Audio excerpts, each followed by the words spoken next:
Hey, what's up, guys? Welcome to Lawsplaining the Interwebs. I am your host, Nick Rekieta of Rekieta Law, a small law firm in central Minnesota. And with me today is a very special, very busy, and very tired guest, Josh from Kiwifarms.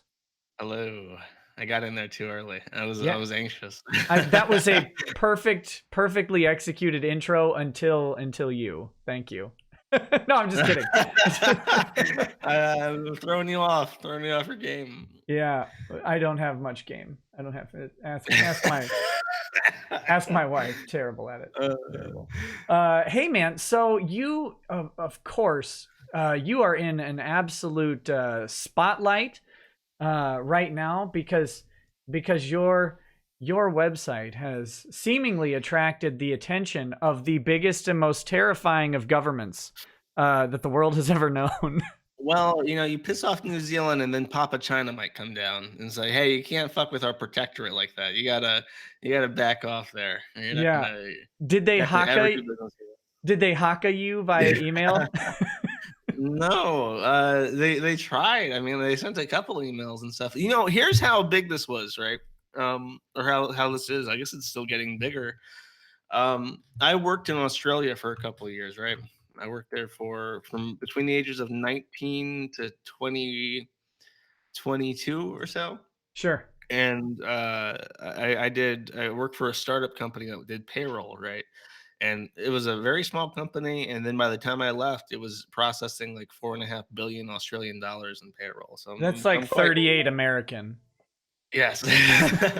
But I'm very like they taught me, they dealt with a lot of shit because I was a dumb kid and I didn't know programming and stuff like at a professional level yet. But they put up with it because they were a startup and they didn't have much money and the price was right when it came to me. So I learned a lot of what I know today by working with this startup company. But eventually, they pigeonholed me in doing one thing for a very long time, and it was so depressing working in payroll. Like, you compare what I do now and how robust and weird it is versus how it was like just sitting there working on the same thing every day. And eventually I just got so depressed. They're like, Do you even want to work for us anymore?" I'm like, "Nah."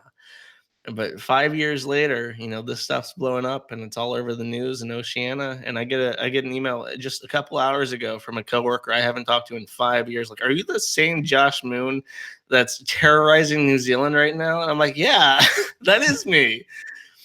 So it's very strange, how my name keeps cropping up and people keep recognizing me. It's quite nightmarish, actually. Yeah, it sounds like it. I mean, you don't want you want attention, but not that kind. Not that kind of attention at all.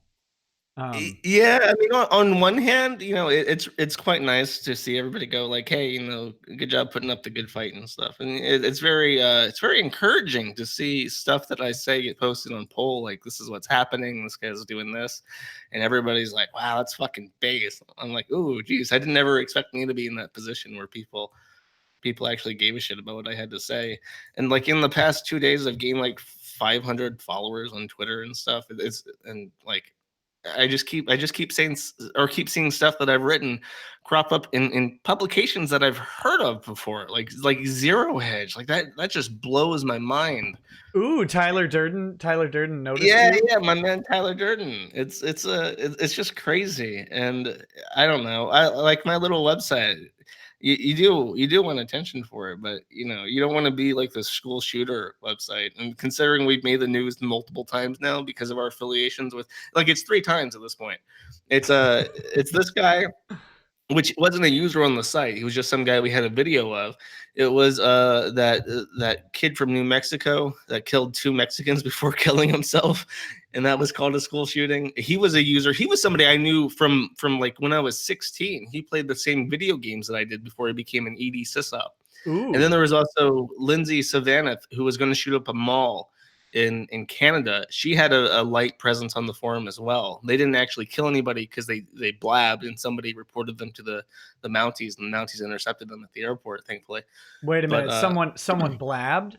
I thought I thought that your little website was all for doxing, rape, and murder. Like that's what I've Doxing, rape, heard. and murder. Is that the Yeah, big three? Is that specifically. I think the holy trinity of the well, Kiwifarms? Doxing, rape, and murder. technically it's rape, doxing, murder, and rape, because of how much they like rape. That's what I hear on the Twitters, You though. know that okay, since we're getting into that already, you know that crazy bitch that keeps tweeting at you made a post about how the Kiwifarms is like a pro mass murder website, and used the video being hosted on the site as evidence of that, and was like trying to tie it into Comicsgate in the most like deliberately awkward way possible. Wait a minute, are So you talking about the hippo with the blue wig? I don't know what she looks like, but you know who I'm talking about because she's a Yeah, crazy person. the hippo with the blue wig.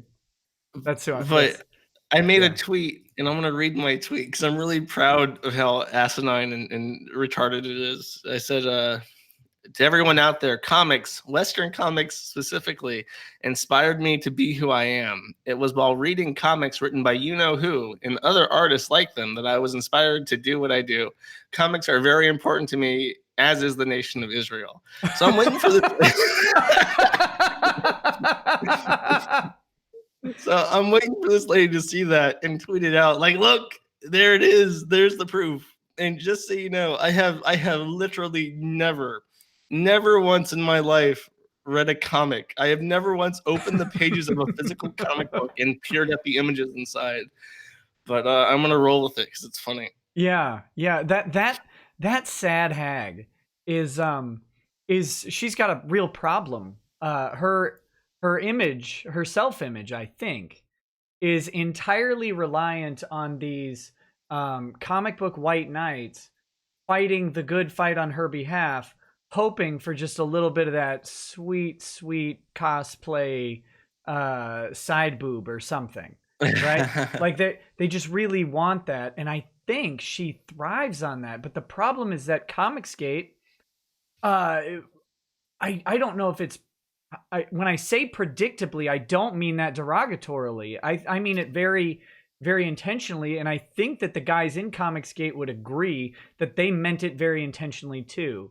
I had a debate on my channel with 4 people in Comicsgate, and it ended up being quote unquote the end of Comicsgate, right? Like it was the end of it. And then there's this weird thing with like post Comicsgate or Comicsgate Phase 2, where they basically everything started to quiet down. That was like this downhill thing from the quiet Comicsgate part, and they have basically set up their little niche market hobby shop of people. They still market their products to people. They hope to attract more and more, but like the giant commotion rift between the mainstream comics community and Comicsgate is really only propagated by dying attention whores and a few wildly untalented comics creators who will occasionally bring it up. But other than that, like it's almost like a ceasefire, because there's no reason to keep fighting. They've made their point. They've set up their own niche. They're being left alone largely by the industry, as far as anyone can tell, or at least from my perspective. I could be wrong on this, but it looks like they're being left alone. And now this thing is looking for the attention that it was getting, but it suddenly, like Joe Quesadilla or whatever, the CEO of Marvel isn't retweeting it every day, and because there's no reason for him to do that. And so now he probably hired somebody who was very expensive, who was like a professional, like corporate PR manager. And like on day one, he gets in there like, just stop retweeting this woman. Stop it. You're hurting yourself. Yeah, I think they're starving the anti-Comicsgate community, because they latch on, man. When something comes up, I don't see it too much, because like I said, even though I follow a lot of the Comicsgate people, I don't really see much happening. And these when something happens, or they'll tag me or something, it's just this flurry of white knighterly around it, and the amount of likes and stuff that those little adjacent people are getting, they're diminishing by the day. And I know that that's their food, and it makes me laugh so hard that they're starving. Yeah, well, it happened with Gamergate, where all these people who literally did not exist, Like they did not physically manifest until Gamergate started, and then they crawled out of a different dimension as like slime monsters and started posting on the internet. Uh, those people are now all horribly irrelevant too. Right. And They yeah, just they can't when your entire life is based on feigned outrage about a movement, you gotta they try and make themselves relevant in the next movement. And you can't always be the foil to a consumer movement because you're not going to be relevant to them. Like the only person who managed to stay relevant is Brianna Wu. And yeah. Brianna Wu has managed to humiliate themselves in new and interesting ways, pretty much month by month.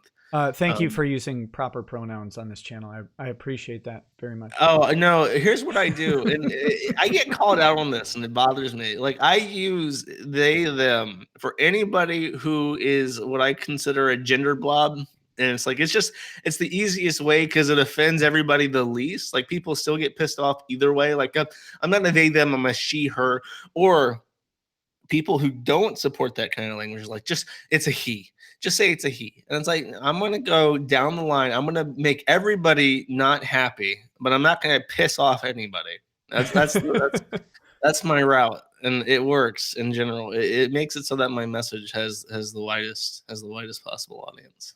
Oh, the orange cow says Nick, please awoo at Null when he comes on. Oh god damn it. He loves it so much. What's a woo? Like, I don't. Is that a furry thing? There are these autistic dog posters on Poll who've thoroughly ruined the President Trump threads with their dog posting, and I hate it. I hate the dog. I hate the dog woman. She's not cute. She's not pretty, and all of them, all the dog posters ruined that thread, and they belong at the bottom of a pit. Let me read. I'm going to do just a couple super chats that came in before the show, and then I want to get heavy into this New Zealand stuff. And we can talk about that because I think we'll have a good discussion about the propriety of Kiwifarms' role on the internet, I guess. I don't think we disagree about it. I think we can talk about it well. Talenseer says, requesting heads up. We talking about Vic tonight. Only tangentially, if at all. The focus of tonight is not Vic Mignogna, but it should be a good discussion. So if you're here for Vic, stay for the goodness. I like the Spike Man says, "Hey Nick, know the show will be great tonight. Keep up. Also, do you know what the greatest part of Alabama is? How much they have in common with Japan?" And then like a smirk face, which okay. HH says, K farmers rise up. Earjuice says, Daft Gunt. Got dat gunt drops tonight. Hashtag gunt wave, yo. And then Painful Buggery, which is one of my favorite names, says, I would like to state that we all love the nation of Israel. Thank you for that. Now we are protected with magical Jew powers, which we're going to talk about later. Because apparently saying magical Jew powers on the stream got under someone's skin. So we'll see. The same someone or a different someone? Oh, oh, I can't wait. And Rando number 9 says, despite being only 13% of the population, orcs commit 54% of all crime in Warhammer lore. I don't know. The orcs reproduce at an alarming rate. I don't know if that's actually accurate to the lore. So that's those are the ones that came in at the beginning of this, or right before the stream started. So I wanted to get those out of the way, and then we'll let's start talking about this thing. Okay, so for those of you who are under some sort of rock or whatever out there, for those of you who are under a rock, there's a guy in New Zealand who decided that it would be a good idea to take a bunch of guns, or maybe it was one gun, I don't know, but it was like an entire car full of weapons. I don't think he reloaded except for a couple of times. He just swapped out guns. Okay, so he was literally like a Half-Life character running around with just weapons strapped all over. Yes. and or like that scene in The Matrix where they're just throwing guns everywhere when they run out. So he decides to go in New Zealand at this place called Christchurch, and he just gunned down like 49 people, something 50. Like that. 50 people. It's like 55 injured, and it was 49 dead on scene, and then one died later. Good Lord. So he does this. The victims are predominantly Muslim, if I'm right. I I think they're think, all Muslim. I don't think yeah. anybody I was didn't. I disturbed. didn't. I wasn't sure, so I just said predominantly legal cuck word, right? Uh, so they're predominantly Muslim, if not entirely Muslim. It was a targeted attack on the Muslim community there in Christchurch, and he, of course, had a manifesto, as people who shoot people seem to do, manifesto, and it was full of memes. And this is very troubling, of course, because now we know that memes lead directly to mass murder. That's the conclusion that was. I mean, they put the real brain squad on that one, I think, and found out that that was true. And then, of course, right before he starts shooting, we found out that PewDiePie was responsible for all of it because he did say subscribe to PewDiePie, and so PewDiePie murdered a bunch of Muslims in New Zealand. Is that accurate to what happened? As best you can It tell. depends on what Twitter channels you're following, but somebody believes that. Yeah. So that's basically that's the general narrative as far as I can determine of what happened. Now the video, oh yeah, he live streamed it on Facebook, which means that Yes. Mark Zuckerberg is also responsible, but not because Facebook's never responsible. No, yeah, of course. Nobody, none of the, not YouTube, not Facebook, not Twitter. Nobody is responsible for the video being propagated, except for people that kept it up after being asked to take it down. Right, and so it was archived. Of course, people realized history was happening, and then that archive was put up on the Kiwifarms. Actually, let me just stop you there. Yeah, no, you do it.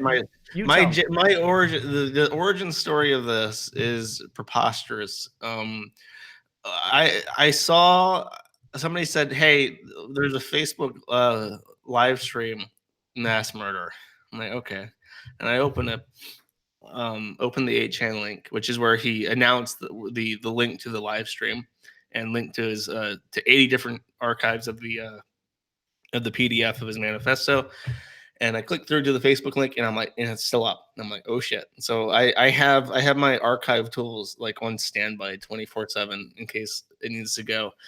And so I pull it immediately, and I throw it up on the site and create a thread. And I'm just like, hey, this mass murder happened, and here's the video.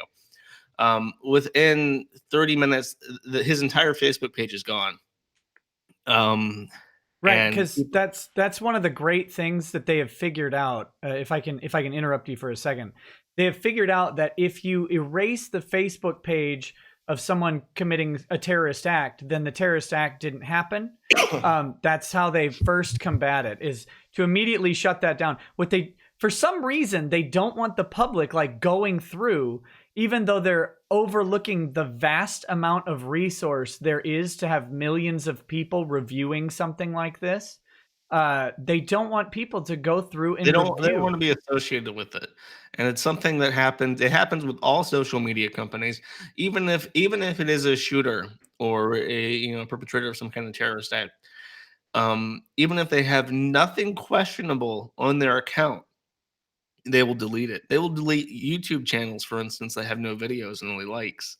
It's very strange. They don't care particularly what's being posted. They don't care if it's offensive content. They just want anything to do with it scrubbed from their sites. On one hand, you kind of understand. But on the other hand, you don't understand at all, because it's like it's a dead man's Twitter account. Who gives a shit? Right. Even Gab, like I bring Yeah, up. I do not like Andrew Torba. I think he's completely two-faced. I think he's incompetent. The guy got $2 million and can't do half of what the Kiwifarms does on a $900 a month budget that I pay out of pocket for. The guy has no principles, has no idea what he's doing.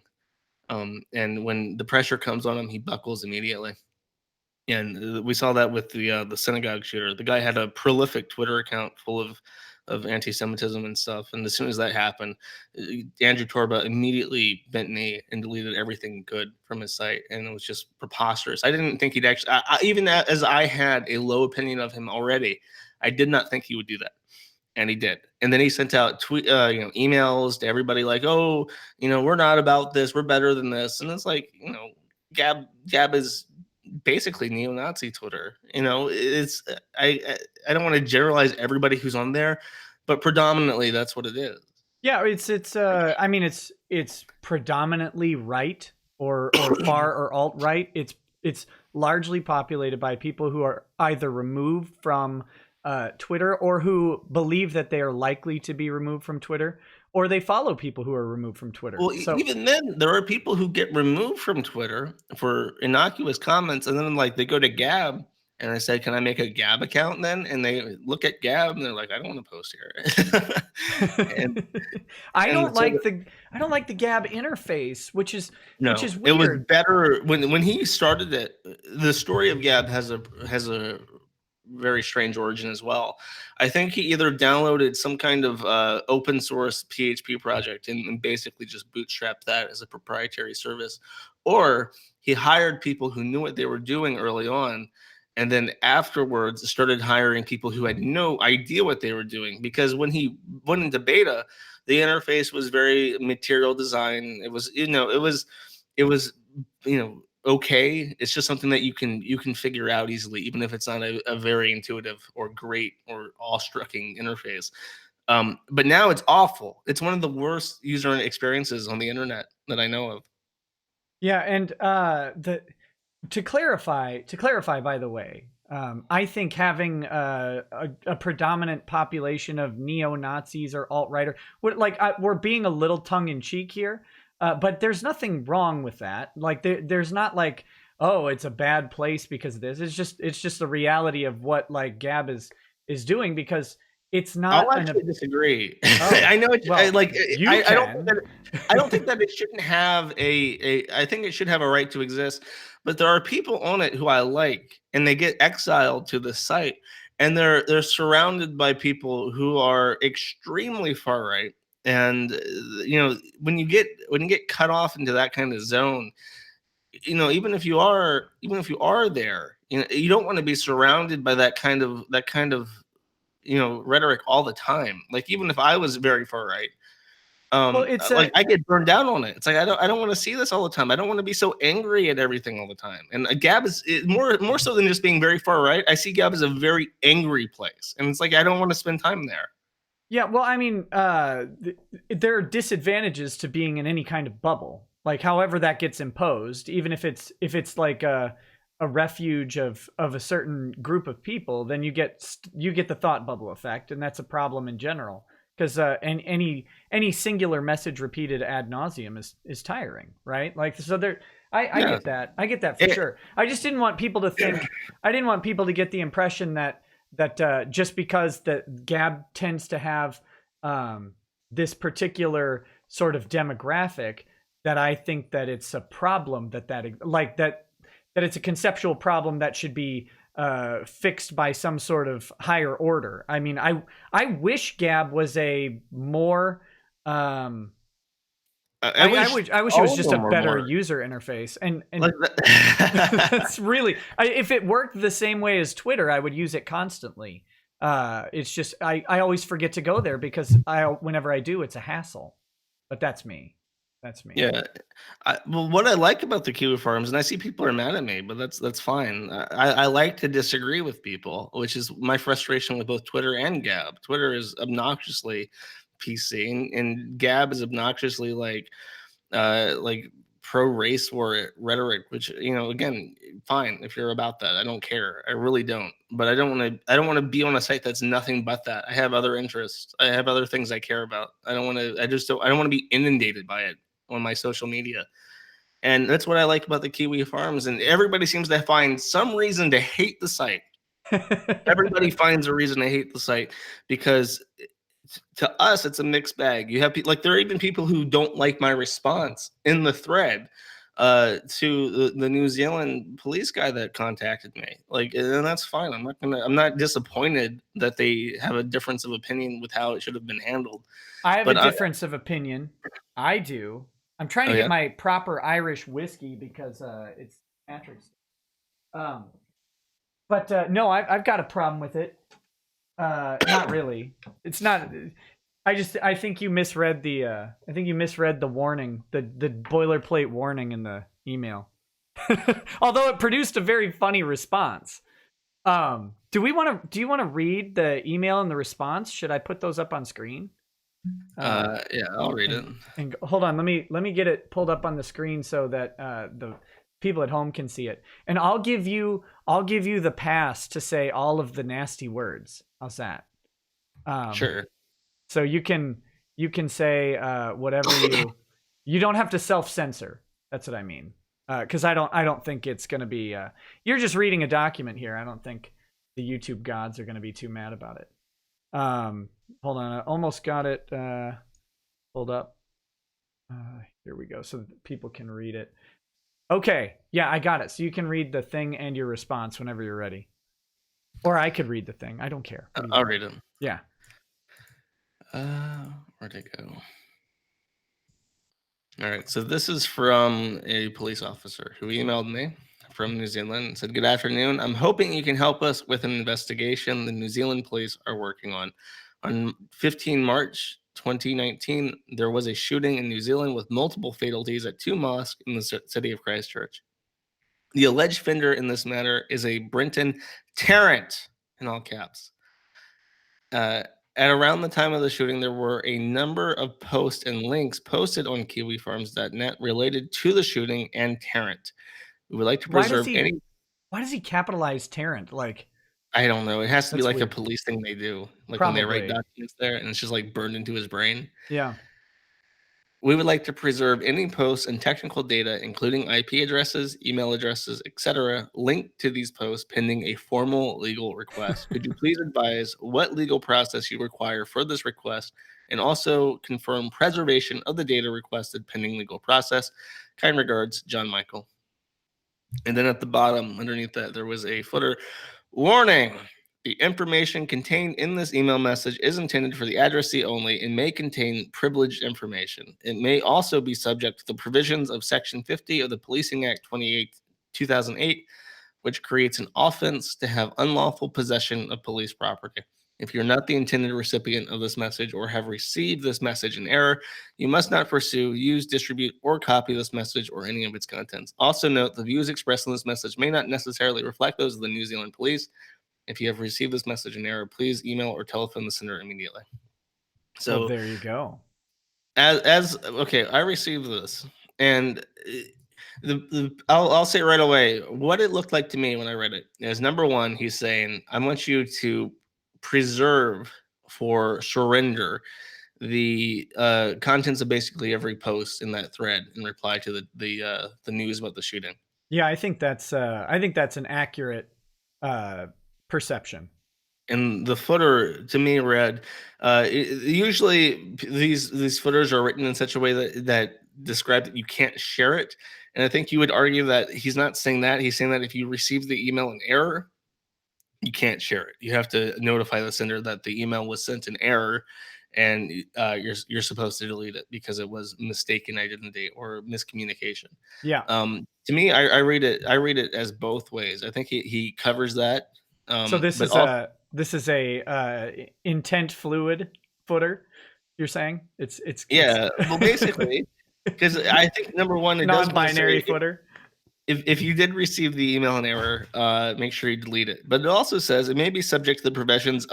Also, as an addendum, it may also be subject to the provisions of Section 50 of the Policing Act 2008, which to me means this email is police property. So you can't distribute it. I can't. I mean, maybe in the U.S., people add these types of footers pretty often, and this is the difference, right? In the U.S., you'd have a hard time. You'd have a hard time enforcing that on anything short of like an actual classified document. I mean, you can threaten it all day, but enforcing it would be tough. I looked up Section 50 of the Policing Act of 2008. It's very, very vague. Very loosely worded. It's basically just says you can't have police property without permission or excuse. So I think you're good because you do have an excuse to have it. They sent it to you and intentionally sent it to you. So, but well, when I didn't look up the matter of the law, I read the way that it was written to me, indicated yeah, to me he didn't want me to share it, no, which it was like, no. yeah, I didn't think you had looked it up. I don't know because I don't practice New Zealand law, but I think you definitely qualify as having an excuse since they addressed it right to you and sent it. But Yeah, so in that interpretation, I would agree with that. hopefully they won't try to extradite you to New Zealand. Well, Peter they Jackson were pick you up on the way for the next movie. they they're gonna make me play the Hobbit. Yeah. uh, so I was a little bit incredulous at this point. I should mention that I've been up for like 2 or 3 days on very very little sleep. So Oh, yeah, I'm because incredulous. the farms were getting. My joke is that they were being targeted like there's a 5-year plan, but you had I'll explain. Let me finish reading this, and then Oh I'll yeah, I'll sorry, explain I'm the tangenting too process, much. the timeline, because this comes at the very tail end of the story. But I'll read this because this is what brought about the consequences. I responded, "Is this a joke? I'm not turning over information about my users. The person responsible for posting the video and manifesto PDF is myself. I feel real bad for you guys. You've got a quiet nation, and now this attack is going to be the first thing people think of for the next 10 years when they hear of the name New Zealand. But you can't do this. Tell your superiors they're going to make their entire country and its government look like clowns trying to censor the internet. You are a small, irrelevant island nation, barely more recognizable than any other nameless Pacific sovereignty. You do not have the clout to eradicate a video from the internet, and you do not have the legal reach to imprison anyone or everyone who posted it. If anyone turns over to you the information you're asking for, they're not only cowards, they're fucking idiots." I tell them who I am. I tell them what my processing or servicing address is. It's up on screen, so I hope you didn't want that private. I No, mean, it's on the no, farm, so it's on the farms and it's in 50 different articles right now. I don't care. I just don't want to read it. sure. Yeah, yeah. No, that makes sense. If you're wondering, no, the Kiwifarms has nothing to do with New Zealand. Our name is appointed, and I think that at first he just thought that this is like a community website in the country for people in the forum, like in Right. the. So he thought, oh, I can just get the IPs of everybody in the country, no problem, and get hundreds of people to slap with fines and go after the people distributing it and give them up to 14 years in prison. Yeah, that's amazing. I'll explain why, because I figured it out why it's so high. But I said our name is a pointed jab at some of the mushmouth autistic people we make fun of. Absolutely nothing about our community is New Zealand oriented. And after this, I kind of reread what I wrote, and I went back up and I reread it, and then I noticed the footer, and I'm just like, oh, you motherfucker, telling me I can't. Up until that point, I had been censoring the email addresses, leaving in the domain, but censoring the actual addressee of the email address because I didn't want to bother the police. But after that, I'm just like, and I don't give a single solitary fuck what Section 50 of your faggot law says about sharing your email. Fuck you and fuck your shithole country, Josh. Whoa! Order! Hold on. I'm calling this to order. I got a gavel now. Oh my god! I'm calling to order. You cannot use this inflammatory, incendiary, and hateful language on my show. No, that was a well-crafted response, I think. And I'm with the thing because some people may be critical of that. I'm not. The way you have to deal with police and government coming at you is with force. You absolutely do. Not like physical force, but forceful language, right? You got to let them know that you're not rolling over, or you roll over. That's one of your two options. But no, it's unequivocal no's, and that's pretty unequivocal. I like it. Thank you for that. What his reply is what people found really funny, and I've been told from Kiwis that in New Zealand that's basically their way of saying "go fuck yourself" if they reply like that, because they'll say, "No, yeah, of course, thank you." If they really really hate you, they'll say it like that. But his reply is, "Appreciate your quick response. We'll definitely consider what you said. Regards, John." Now, the interesting thing about that is if you scroll up in the first email that he sent me, he sent kind regards. Yeah. In the second email, Yeah. he has deliberately modified his signature to not only remove the warning about intercepting the email, he has also removed the kindness from his message, and I considered that pointed and left it there. Yeah, it was good. I love that. I loved his response. Very, very, very police officer like.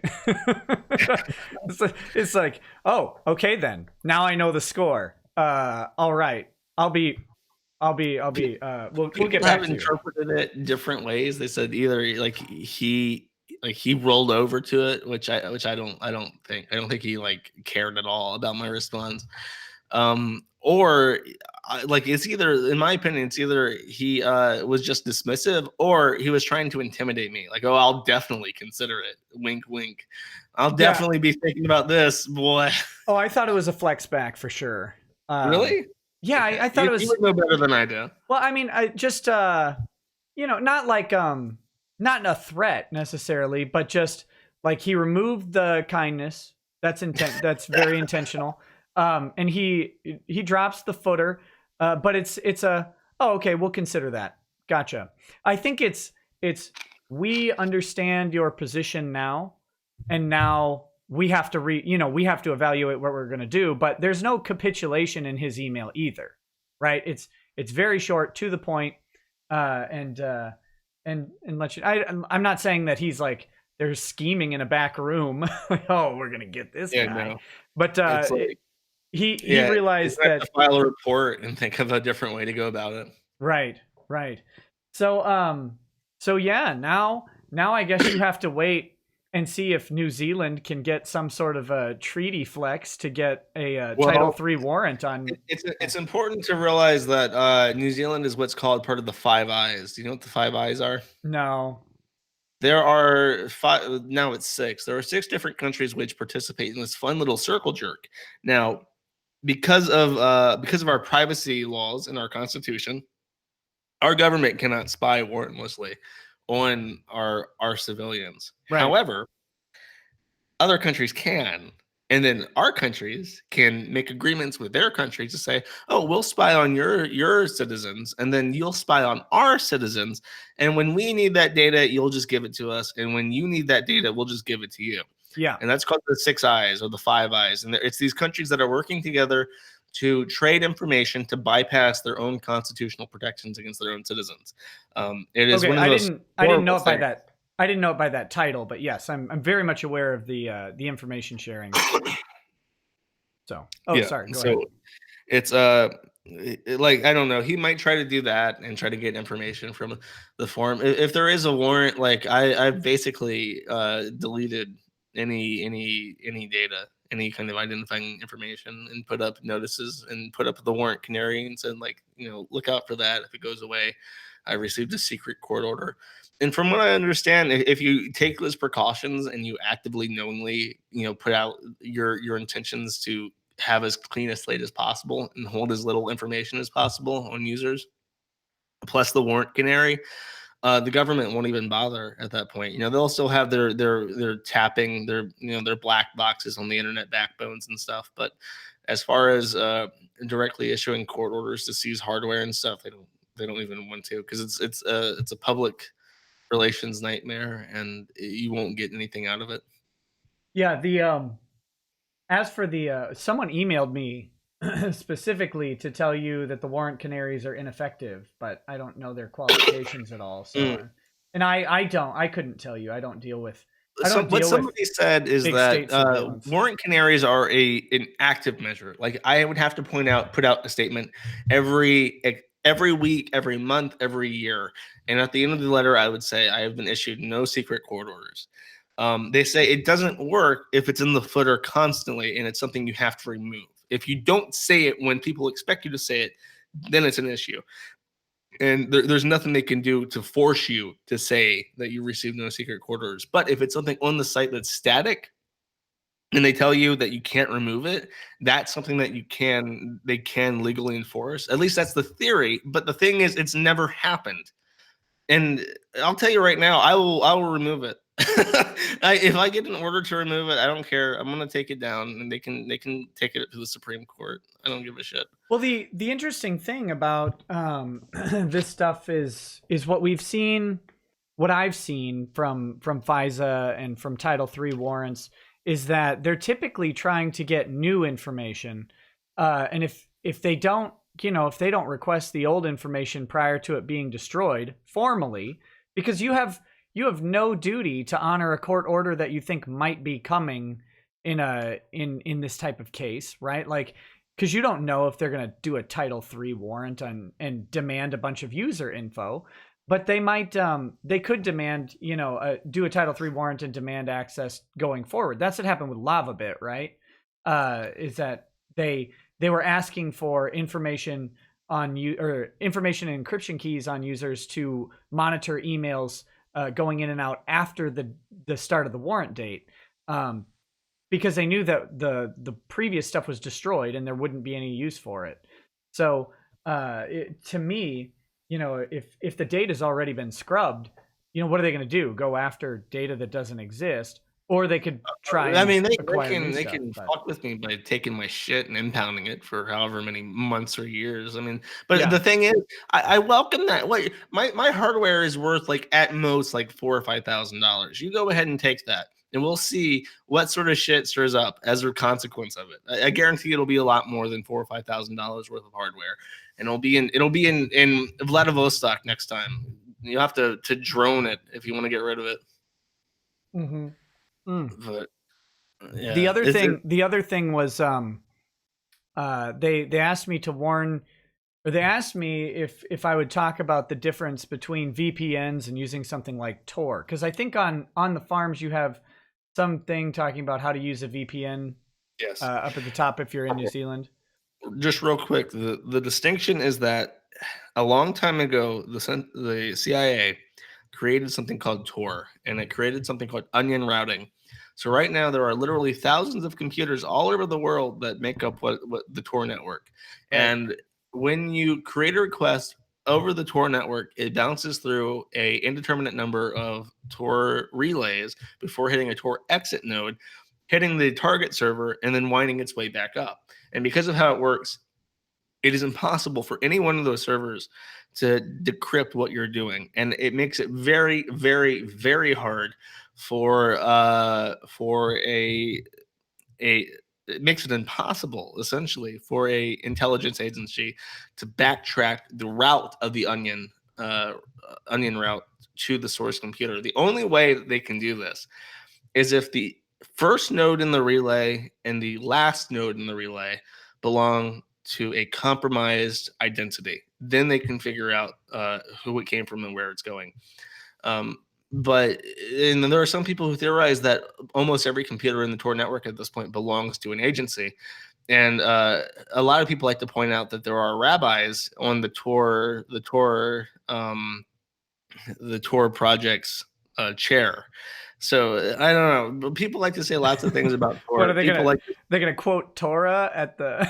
Yeah, they're gonna make it. They're gonna make that onion kosher onion. Yeah, and a lot of people, kosher onion upsets their digestive system and they don't like it. I hope they have a cool name for like back tracing a Tor request. Like they call it like something like like a dark midrash or something. I was hoping for onion related. They're gonna Shrek it. They're gonna Shrek that onion. I was going with rabbinical teaching related. I thought that would be good. But that's the thing. Either people really like Tor and say it's the only source of privacy on the internet today, or they say it's compromised and you're better off just using VPNs.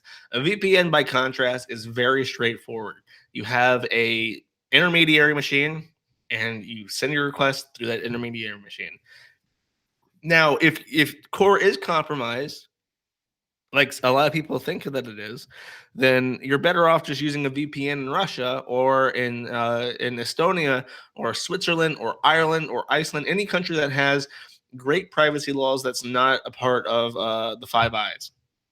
That's what you want. And a lot of people do use something like NordVPN, which is based out of like Sweden or they use something like Private Internet Access, which is an American company, but they claim that they only operate in countries and they don't keep any logs, or using something like Proton VPN, which is based out of Switzerland, which has some of the best privacy laws in the world. So you can even use both. You can use a Tor connection to connect to your own, VPN machine and double up. I mean, it reduces the quality of your network. But in general, if the government wants to get you, they're going to get you. If the CIA actually thought me of a nuisance, I would be dead already. There's nothing you can do about it. They will kill you if they want to kill you. What you got to do is balance the ease of the government retaliating against you versus your profile. If you are a person sharing a video in New Zealand, all you need is a VPN, because that barrier alone, 100 times complicates the process of penalizing you for that action, and it's not worth it at that point. So I would recommend a cheap VPN. I recommend Private Internet Access for consumer grade VPN stuff, and that should be sufficient. If you are that who's the WikiLeaks guy that's in Russia right now? Edward Snowden? If you're Snowden, you got to use like Tor. You got to use a VPN. You have to operate exclusively from a machine hosted in Taiwan. You have to do lots of shit to make sure that you don't get fucked in the process. So that's the process. Like me right here, again, they can kill me if they want to. But by being in a different country that's not a part of NATO, then I'm relatively safe from these influences. I think Snowden just calls up Greenwald and has him email tentacle porn to him. That's probably what's going on. For when he needs to use the internet. Oh yeah, exactly. It's like Glenn, I need my fix, and then a bunch of hentai shows up right there. No, I'm just kidding.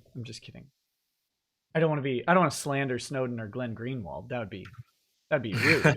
That'd be rude. Yeah, I mean that's the the gist of it. And somebody asked me a question, but I forgot it. It was a really good question. Oh, that's good. I like that you forgot the good question, because I'm gonna go through some comments quick, and then I want to talk about kind of the ethics of what has happened with Kiwifarms and what kind of your opinion on Kiwifarms' role on the internet. I haven't gotten a chance to go through my timeline. Do you want to save the timeline for after that or now? Let me read a couple now, and then okay. I won't read as many. Then we'll do the timeline and see what's going on. Lofthouse says, Gloria, you're always on the run now, running after somebody. You got to get him somehow. I think you've got to slow down before you start to blow it. I think you're headed for a breakdown. Okay, thank you. Sakaki Onsai says, Sweet Cheeks had a message for you on her Twitter. Oh God, I hope. Which one? Which Sweet Cheeks was that? Bam says, forever late. How are you like this? Y says, if Nick's not here in 15 minutes, we're legally obligated to leave. Sakaki Onsai says, the Soye's alarm goes ree. Hashtag hurt feels. Ron Toye, he's a spunky little girl, isn't he? The Orange Cow says, ask Null if he's excited for all the media mentions he's getting. Are you excited for all of them? I don't know. It's always a mixed bag. Like on one hand, you're excited. On the other hand, you're extremely apprehensive. Sure. Yeah. Because you never know. Like someone sent me a link to an article from News Hub out of New Zealand. Says Kiwifarms website refuses to help police in Christchurch terror case. That's the headline. That's the extremely negative one that's come out so far. Most of them are like, look at how the police in New Zealand are overreacting and overextending their reach. And then this one comes out and is like, these assholes are pricks. Read this prick's response. Let's see. The DCV Titan says pound sand. Sounds like that would chafe horribly. Yep. That's how I summarized your email, was pound sand. Scary things are scary says, Nick, give us more Tess Holiday, you feeder. Oh God. No, not right now. M Spec says, hi Nick, I heard through the grapevine that you were contacted by a Mr. Kenneth Irwin Engelhart. Do you mind sharing what he wanted you to talk about? Also, hi Null. No, I do not intend to share what he wanted to talk to me about. Not at all. I'm just going to say that Kenneth Irwin Engelhart is a Muslim convert who boils hamburgers. That's all you need to know about him. He boils hamburgers? See, I can bring up like 8 things about this guy. I can bring up the fact he's like 60 and tries to make friends with every locale. I can bring up the fact that he wants to bang every tranny we have a thread on. I can bring up the fact that he's a Muslim convert that eats pork. I can bring up the fact that he mail ordered a Russian bride who then divorced him as soon as she got her permanent residence visa. But the moment I bring up the fact he boils hamburgers, it's over. Well, that's just degenerate. Like what's the thought process? I've never heard. I don't know about boiling a hamburger. Oh, wait, you know what? No, I'm lying. I saw it on this place. I don't know if they boiled the hamburger. God, that sounds just disgusting. Oh, I don't even want to think about it. What a waste. What a waste of meat. Yeah. That guy sounds very, very interesting. Automata says, saw that email response from Josh to New Zealand. Them balls. Jira says, on behalf of everyone, let me just say that we all support the state of Israel. Oh, I feel like I read that, but maybe that was a separate comment. Thomas Fitzpatrick says, when's the next Greer stream? Hashtag not a date. I'm working on getting one of Greer's former employers on, so it really depends on their schedule. We'll see about that. KTTK says, free cheeseburger bite. Izzy Bolden says, hey, Nick, did you happen to get the message I sent you on Twitter? I think so. It's about astrophysicist Neil deGrasse Tyson being accused of sexual misconduct. And then Izzy Bolden says, I wasn't able to watch Star Trek because of it. Did you see that, Josh, that NDT is accused of sexual misconduct? But I heard he gets to come back. They've like already said he gets to come back after some like penance or something. Yeah, no, I don't know any of this. Are you talking about like James Gunn or no? Neil deGrasse Tyson. He was Me Too'd? Yeah, oh yeah, he's been Me Too'd like 4 times and he's resisted all of them because he's like, no, what you don't understand is that the Earth's gravitational pull put my hand right on that ass. It's Nick, it's indelible in the hippocampus. Don't you know? Let me tell you about human relations. Why does he sound like Lando Calrissian to me? He just probably intentional. Yeah, I think so. And then let me read like 4 more. Ichicinco Negroni says, have you read the Notorious RBG book yet, Nick? No, I have not. Judicious says, too many Americans died to keep the tyranny of the old world away from us. We cannot dishonor their sacrifice by letting these tyrants dictate now. Manrod Dudson says, hey, Nick, tell Josh to stop being a lazy Floridian and stream more. And finally, The Bone Zone says, watch The Bone Zone Tuesdays and Thursdays at 6 Central, 7 Eastern. Okay, why don't we pause those for a little bit? You said you had a timeline you wanted to talk about. Yeah, because it's more than just the Kiwifarms posted the video and New Zealand told me to take it down. I don't want to take full credit because I know there's no way it's 100% true. But in the minutes after, on hour 0 of this event, BitChute took it down. Mixtape.mo was taking it down. You couldn't find the full copy on 8chan. You couldn't find the full copy on LiveLeak. LiveLeak took it down. You couldn't find it anywhere on all of these websites, but you could find it on the Kiwifarms, and probably because of our name. And how Google SEO works. I think if you typed in like Kiwi Shooter or something, our thread on him would be the top result in the entire world, because there was a point where we had 33,000 unique viewers in like the last 15 minutes. And I was having... How big of a difference is that from normal traffic? More than 10 times. And how big, like, pretend just for the sake of argument that I have no idea anything about what you do as a person who runs this type of website. Like how big of a website is Kiwifarms? Like how much traffic is that on like... We're likely one of the top 13,000 websites worldwide now. So I don't know how much I would say we're medium size. We're a community that if you are in this sphere or angry at this sphere of stuff, you definitely know who we are. If you're a normal person, you probably don't. unless it's incidentally. Sure. So to fling us to the forefront of a shooting crisis that the world over is interested in seeing is a big deal. The previous peak that we had was when Medicare did his it's over stream, and he showed posts of his docs and stuff in the thread. We had like 5,500 people on the site at one time. So Sure. even from our peak, our prior high point, this brought us to about 6 times that, and it Wow. was people.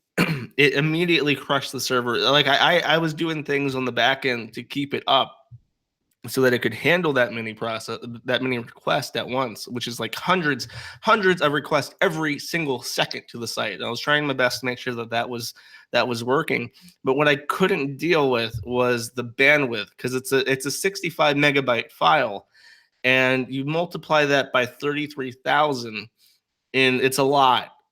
It's a lot. So, and what people were very rude, and they were posting hot links to the MP4 directly, which just crushed the bandwidth, and that didn't even register on the site as traffic, because it doesn't go through that. It doesn't count as a web request. It's just direct request to that file. So what I had to do was figure out very quickly how to make a torrent file, and I made my first torrent, which was just the video, and I threw it up there. I'm like, look, I redirected people trying to access that file directly to the torrent file. I'm like, look, I do not have the bandwidth to handle this. You have to download the torrent. And within minutes, it was hundreds and hundreds of people sharing this torrent. Well, the thing is, I had just created my first torrent, so I followed a very quick guide on how to set it up, and it suggested a couple of trackers, because the way that torrents work is you have a few central servers coordinating hundreds, if not thousands, of people to talk to each other to transfer the file. Well, the New Zealand police contacted those torrent trackers and said, take this torrent down, and they blacklisted the hash for that torrent so it wouldn't communicate anymore. All four of them went down within minutes. So Wow. I had to make a second one, and this time I added the manifesto. So it was 2 files, and I threw that up. And this time I added like 20 trackers, and within a couple hours they were down to 3. Only 3 of them were still tracking that torrent. So I learned how to make my own torrent tracker, and then made a third torrent and threw that up there and made sure that it would never ever go down. And by that point, it had been a full 12 hours of me propagating this file and not doing anything else but making sure that people had access to it. And I think they stopped trying, because it was on sites like Bestcore, and 8chan was chopping it up into 8 megabytes out, like parts, so that they could post it on 8chan fine. And it was already too late. You couldn't put the genie back in the bottle. But for a while, it really felt like we were the last little thread that was keeping the file on the internet. And I'm sure it would have resurfaced eventually through different mediums, but it would have been maybe a week after the fact if it wasn't any kind of high profile distribution. But because I was coincidentally in the right place at the right time, and happened to download the file myself, and the copy that people have of that file is one that I personally downloaded and distributed. I had the right place at the right time with the right website name to make sure that within hours, anybody could get the file if they wanted it. And that's crazy. It's fortunate. I'm glad that you did it. So and I think that's a good kind of way to transition into what I want to talk about with this, and with you, because I think you'll have a good perspective on it. But how important is it to have that file available within minutes of the shooting occurring? Like, because I mean, like you said, it was taken down fast. I mean, the whole thing, the video, he live streams like 17 minutes, right? Something like that. The full live stream, I think, is something like that. Because I think it's closer to 20, like 21 minutes. I'm not too sure. I sure, like I was pushing this file out without having seen it. I didn't have time. right. Like things kept happening. I had to wait for lulls before I could take a moment to actually watch the video. Yeah, and I haven't watched it yet either. Although I was at a get together yesterday, and someone was showing like a clip of it to someone else on their phone, so I like could see just out of the periphery and kind of from a distance I could see some of it, but I haven't had time to sit down and watch it. I don't know if I'm gonna or not because it's pretty dark, you know. But sometimes I find it important to engage in the darkness of humanity a little bit and remind myself how blessed I am to be where I am and not being gunned down by someone. But you know, anyway. But in light of all that, so let's say it's 20. Let's take it. Let's say it's a half-hour video that it was taken down really quickly after the video stopped. And so from start of the video to action being taken by major movers to get this thing taken down from everywhere, I mean, you're talking in under an hour. That's fast. Yeah.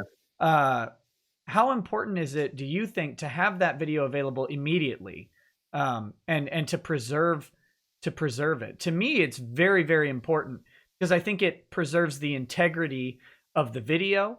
It puts a, like, not that I'm super conspiracy theorist, but it changes the ability to control like the narrative through some sort of edit or whatever. What do you think about that? What got me is my buddy introduced me to a concept that I had thought of on my own, but he had a name for it that I quite liked. Basically, every time a threat comes to the forum and it challenges it to stay up, I take steps to make sure that that can't happen again, and I make sure that I audit myself and make sure that I stay ahead of what people are doing. And my buddy introduced me to the term anti-fragile, and I quite like that because it's strange. We don't have a word for things that take a beating and then get tougher because of it. There's not really a direct word for that. And with this, it's like whenever anything happens that people don't want you to see something, I doubly, triply think it's important to get it out because it's like nobody would have cared if they could have just Googled it and found it on Live Leak, within minutes. The fact that it was so hard to find increases the value of the file tremendously because it makes you wonder, what is it specifically about this shooting that's different than every other mass homicide that we've had in the last 10 years? Because they played footage of 9/11 over and over and over again for months and months and months, and you saw 3,000 people die every single day, multiple times per day for weeks as an American. Yeah, and sometimes they would play the like because you could make the argument, well, I mean, intuitively that 3,000 people are dying, but you don't really see it. But they would play that guy jumping out the window over and over again, and stuff like that. So it's not just that you're seeing the building being destroyed and knowing that people are dying. You're actually, like, on major news, they're playing that video of the person jumping. Yeah, and stuff like to that the point where there was a company, I think it was Sky News. Sky News New Zealand has banned Sky News Australia from broadcasting on its networks because Sky News Australia is playing fragments of the video, and Sky News New Zealand is not tolerating that. Wow, I didn't realize New Zealand could flex on Australia. Well, apparently they could. Apparently this is the strain in the Anzac cookie. This is how the cookie crumbles, right? This is how the biscuit falls apart. And I heard initial reports that people were having trouble accessing the site from New Zealand, and it's true that they have. And I don't know. This email did not get published as much as the other emails, but let me read this actually. So I sent in a complaint about them using what's called DNS hijacking or DNS black holing. And basically what happens is when you connect to the internet, your ISP provides you through your modem domain name servers, so that when you type in google.com, your request for google.com goes to their domain name servers, their DNS servers, and then they give you, by asking a bunch of different other servers, IP addresses, and your machine just immediately associates the numbers to the name and replaces the name with the numbers internally when it handles the request, so that you can connect to a website without having to know its IP address. And it's very important. It's very fundamental to how consumers use the internet. And when you rely on your ISP's DNS servers, which is a redundant word, but it's kind of weird just to say rely on their DNS. Yeah. But it's like a automated teller machine, ATM machine. But when you rely on those, they can refuse to answer a query. You type in kiwifarms.net, it goes to something like Spark NZ in their DNS, and they say, "Oh, I don't know what that is. I've never heard of no kiwifarms.net. Sorry, there must not exist." And then people think, "Oh, well, is the website down?" Because it's not like an error message. It doesn't say error 429. This is blocked by the government. It says error 404. We can't find this website, Right. which is very insidious. More so than just outright blocking it, in my opinion. And it's hard to tell if this is a conscious effort by the ISPs themselves or if this is a request of the government. Because it's not just Kiwi Farms, it's not just 4chan, it's also 8chan, and it's Dissenter for some reason. That's the Gab commenting Yes. software where, like, now is that where they let you comment on any page, like, so they can't disable the comments? That's a pretty funny thing. Yeah, it's a decent idea, but as always, because of the interface and how it works, it's just shit.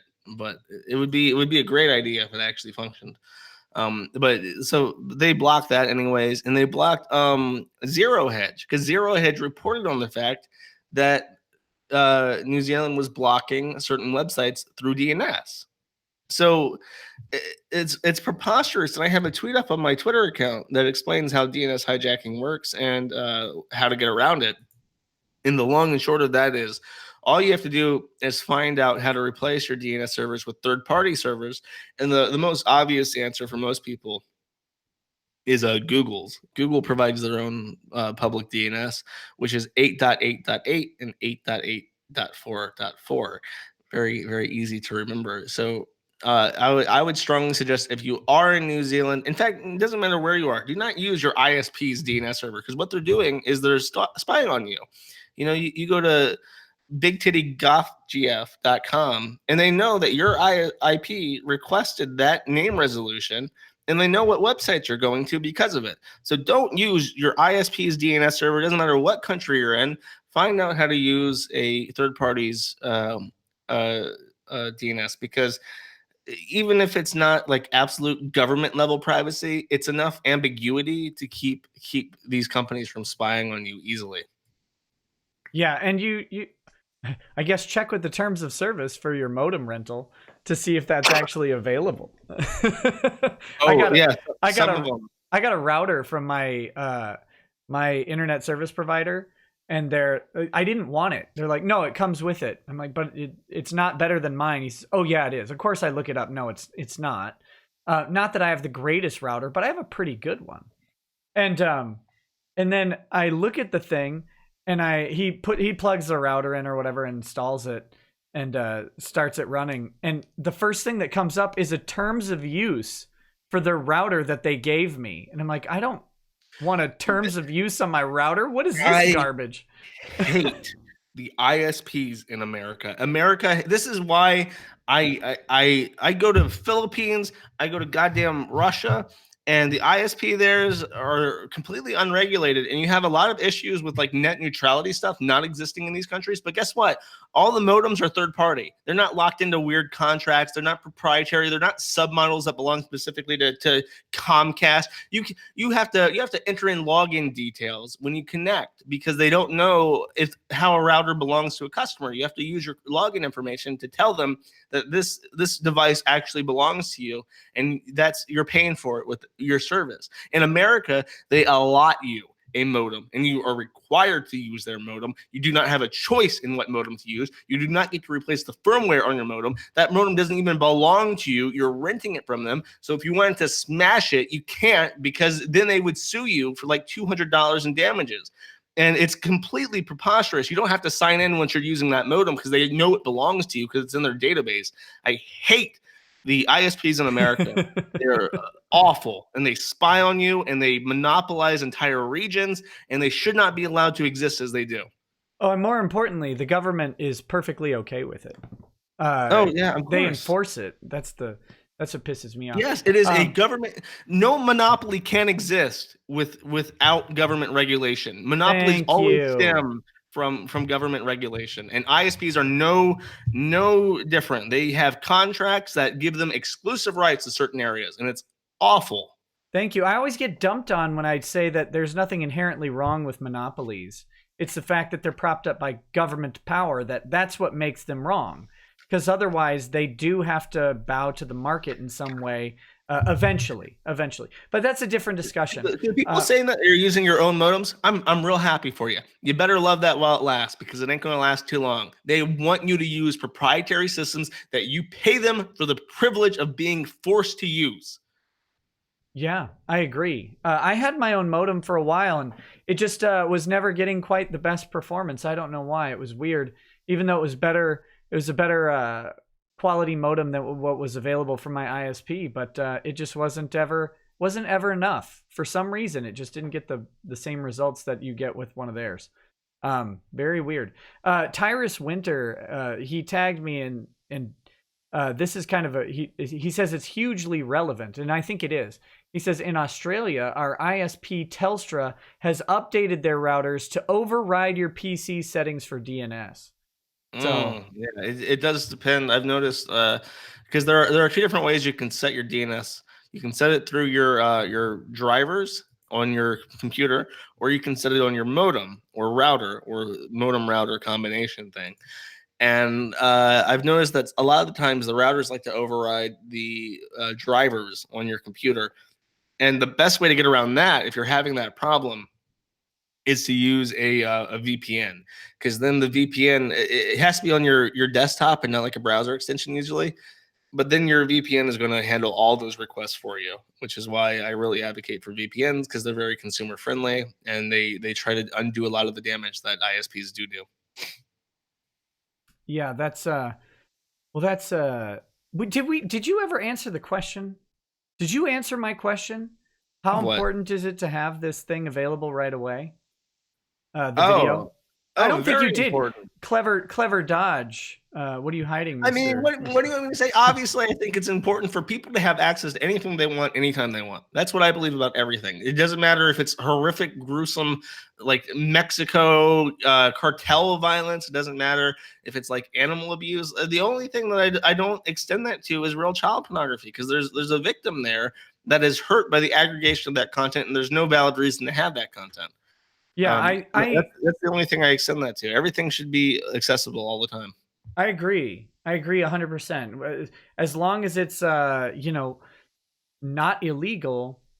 And when I say not illegal, I mean in the States, because I don't actually trust any other country in existence right now that has the free speech protection to say that that illegal means that it should be illegal. But I'm in the same spot. Like child porn, no. I'm not a proponent of child pornography or its possession. I don't think it should be protected by the First Amendment. And that's a very hard conclusion for me to come to, because I think everything should be protected. But that one, I definitely see the real reason that it doesn't. It's not extended that same protection. But BitChute's also blocked by the DNS thing. Somebody was very, very eager for me to mention that. Okay. BitChute got hit hard, and they actually took the video down. And despite that, their DNS black-holed in New Zealand. So never capitulate. They don't.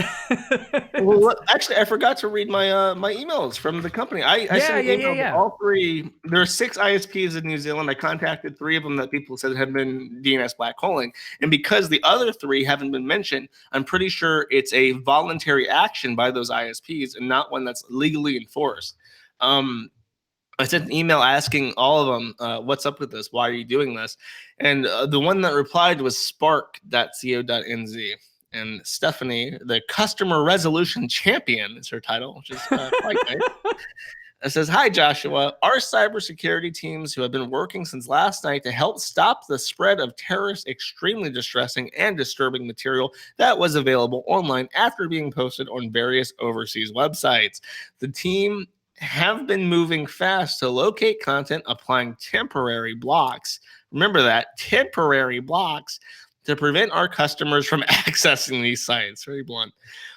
If we are able to, we are contacting the website owner. I never got contacted. And if they remove the content, we will look to restore access to the site. While it is impossible for us to stop everything, we have slowed down the spread of this material in New Zealand and made it more difficult for people to find it. Many of you will appreciate that restricting internet content access is an extremely rare move, which raises concerns about internet freedom and so on. We'll brush that aside. It's, you know, all that jazz. But I think you will agree it was absolutely the right thing to do in these extreme circumstances. We think you'll agree. Oh, Stephanie thinks I'll agree. I was much nicer to her than I was to the police. We have led and coordinated an industry response to this issue, with all our major broadband competitors taking similar moves to block these websites. And I replied,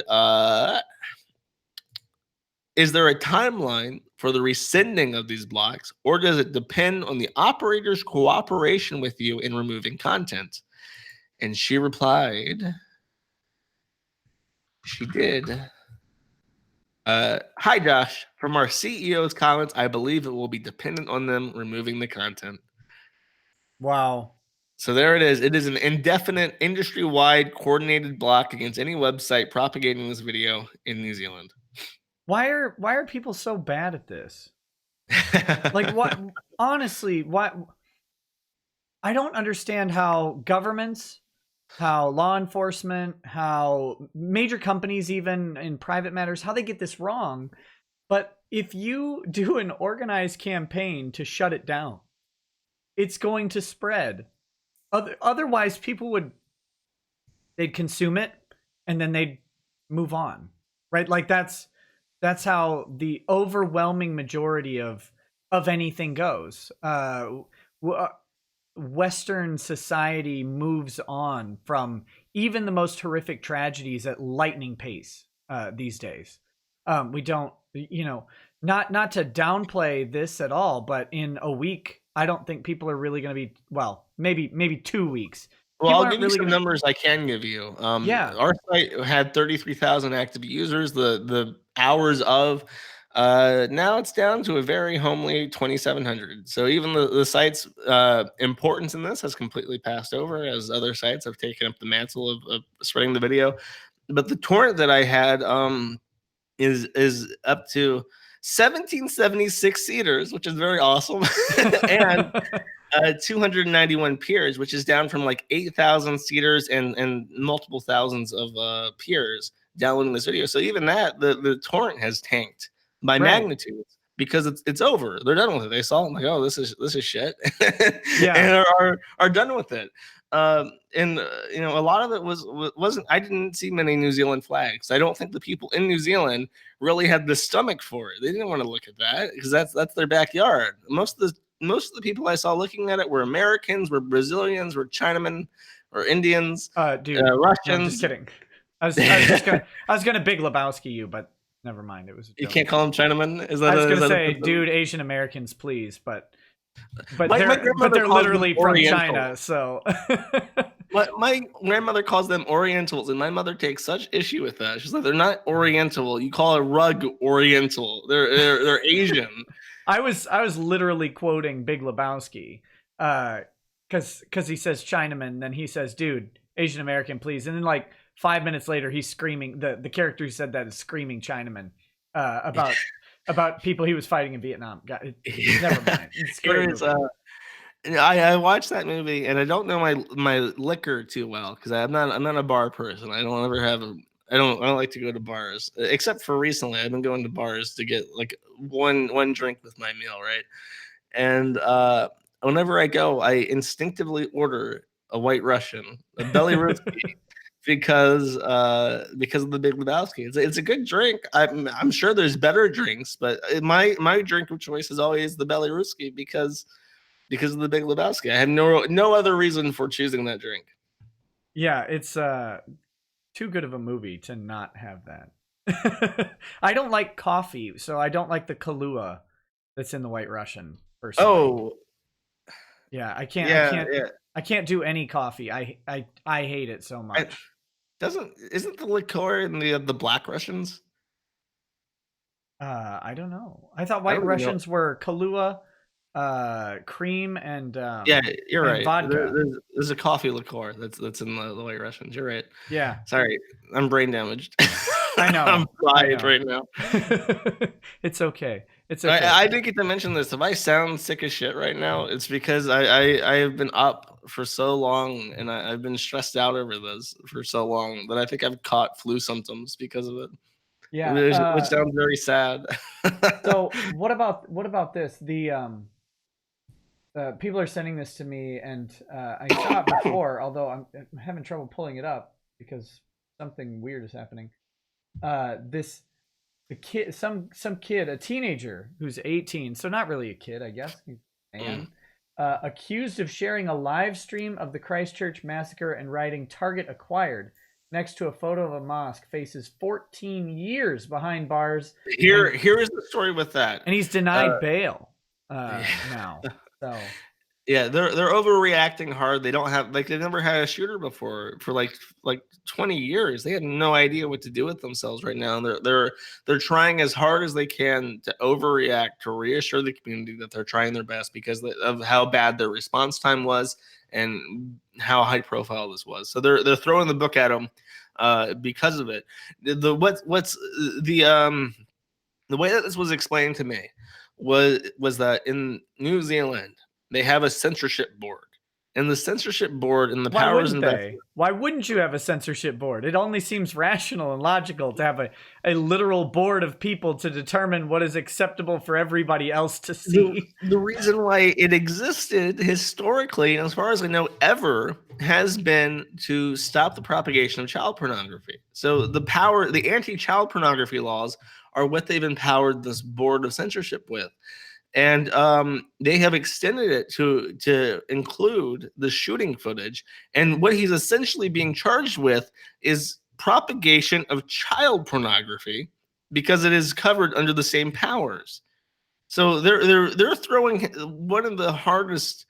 I imagine what is one of the hardest charges they have in New Zealand. 14 years. You don't get 14 years for much in a socialist country. Yeah, no kidding. I think Norway or whatever the top like the top you can get is 20 or 40 years. I think Yeah, like a life sentence is 20 years, and yeah, I think Breivik in or whatever only got 20 years in in only Norway. some countries. Well, the thing with Breivik is that they will review him at the end of that sentence to determine if he is fit for society, and then they will extend it by a maximum of 20 years, and then at the end of that, he's up for review again to see if he's fit for society. So they're going to keep him forever. But New Zealand, as far as I know, does not even have the review process. The maximum is 20 years, no death penalty. So this guy might actually get out, as from what I've been told. But you have to put that into comparison. This guy is getting 20 years for killing 50 people. This kid is getting 14 years for the dissemination of banned material. But For I the hope recording you of it. I hope you realize what you just said. You left out the most important part. The real crime is he posted a picture of a mosque and said "Target acquired." That we cannot allow that sort of hateful rhetoric. We can't allow that double plus ungood think going on in this thing. Like it, I mm, I hate this so much, man. Well, I it's a do. good thing. It's a good thing he didn't call the mosque a shithole, because then they'd Oh become yeah, that. yeah. No You'd have kid. the SWAT team coming down from the helicopters and stuff. He'd be done in. He'd be lucky to survive that. Yeah, it's crazy though, because like tasteless jokes or even tasteless non-jokes, even if he meant it, it's still speech, you know? He didn't go murder the people yet. Maybe that's his deep plan. I'm sure that's what they'll try and say, whether he meant to or Even in not. the U.S., if you were to paint a picture of an actual mosque and put a circle over it and share the video and then say target acquired, you'd probably get shit for that. That's you can't. You'd get dumped on, but you wouldn't be facing prison time. You would definitely get a visit from the FBI over it. You would 100% get a visit. You might get detained for like they might have a reasonable suspicion for you to carry out some plot, so they detain you and search all your stuff and see if you have weapons and stuff, and you might get put on a list. Yeah, I don't know. That's you don't do that. I don't think you should I would do it advise against either. you. I don't think you should do it either, but it shouldn't be it shouldn't be illegal. In my opinion. That's just where I am, because it's still speech. And our incitement laws are they're so limited to, are you able to incite someone to violence right now in proximity, and do you have a reasonable expectation that what you say will cause said incitement, and you have to intend it. If it's immediately after the greatest mass casualty event in New Zealand's history, I would. I don't I think hate it to should be on be the. I don't think it should be illegal, because here's the question, like, is he trying to incite someone to do another attack on this particular mosque, or on a particular mosque? Was it the same? It doesn't say if it was the same mosque, was it, that he did the picture of? If it was the same mosque, I would err on his side. If it was a different mosque, I mean, that's definitely there to scare the shit out of those people. It is. I'm sure. Yeah, 100%. It's there to scare people, and yeah, maybe he does get a phone call or whatever if he's in the U.S. Maybe he does get a call or a check from law enforcement. But does he go to prison for it? No. I think he beats any charge that they bring up. I think that he'll plead. Oh, maybe he would. Yeah. not if he's my client and he's got money. Then he's not pleading. No, because I mean, to me, like, the incitement in the U.S. is so.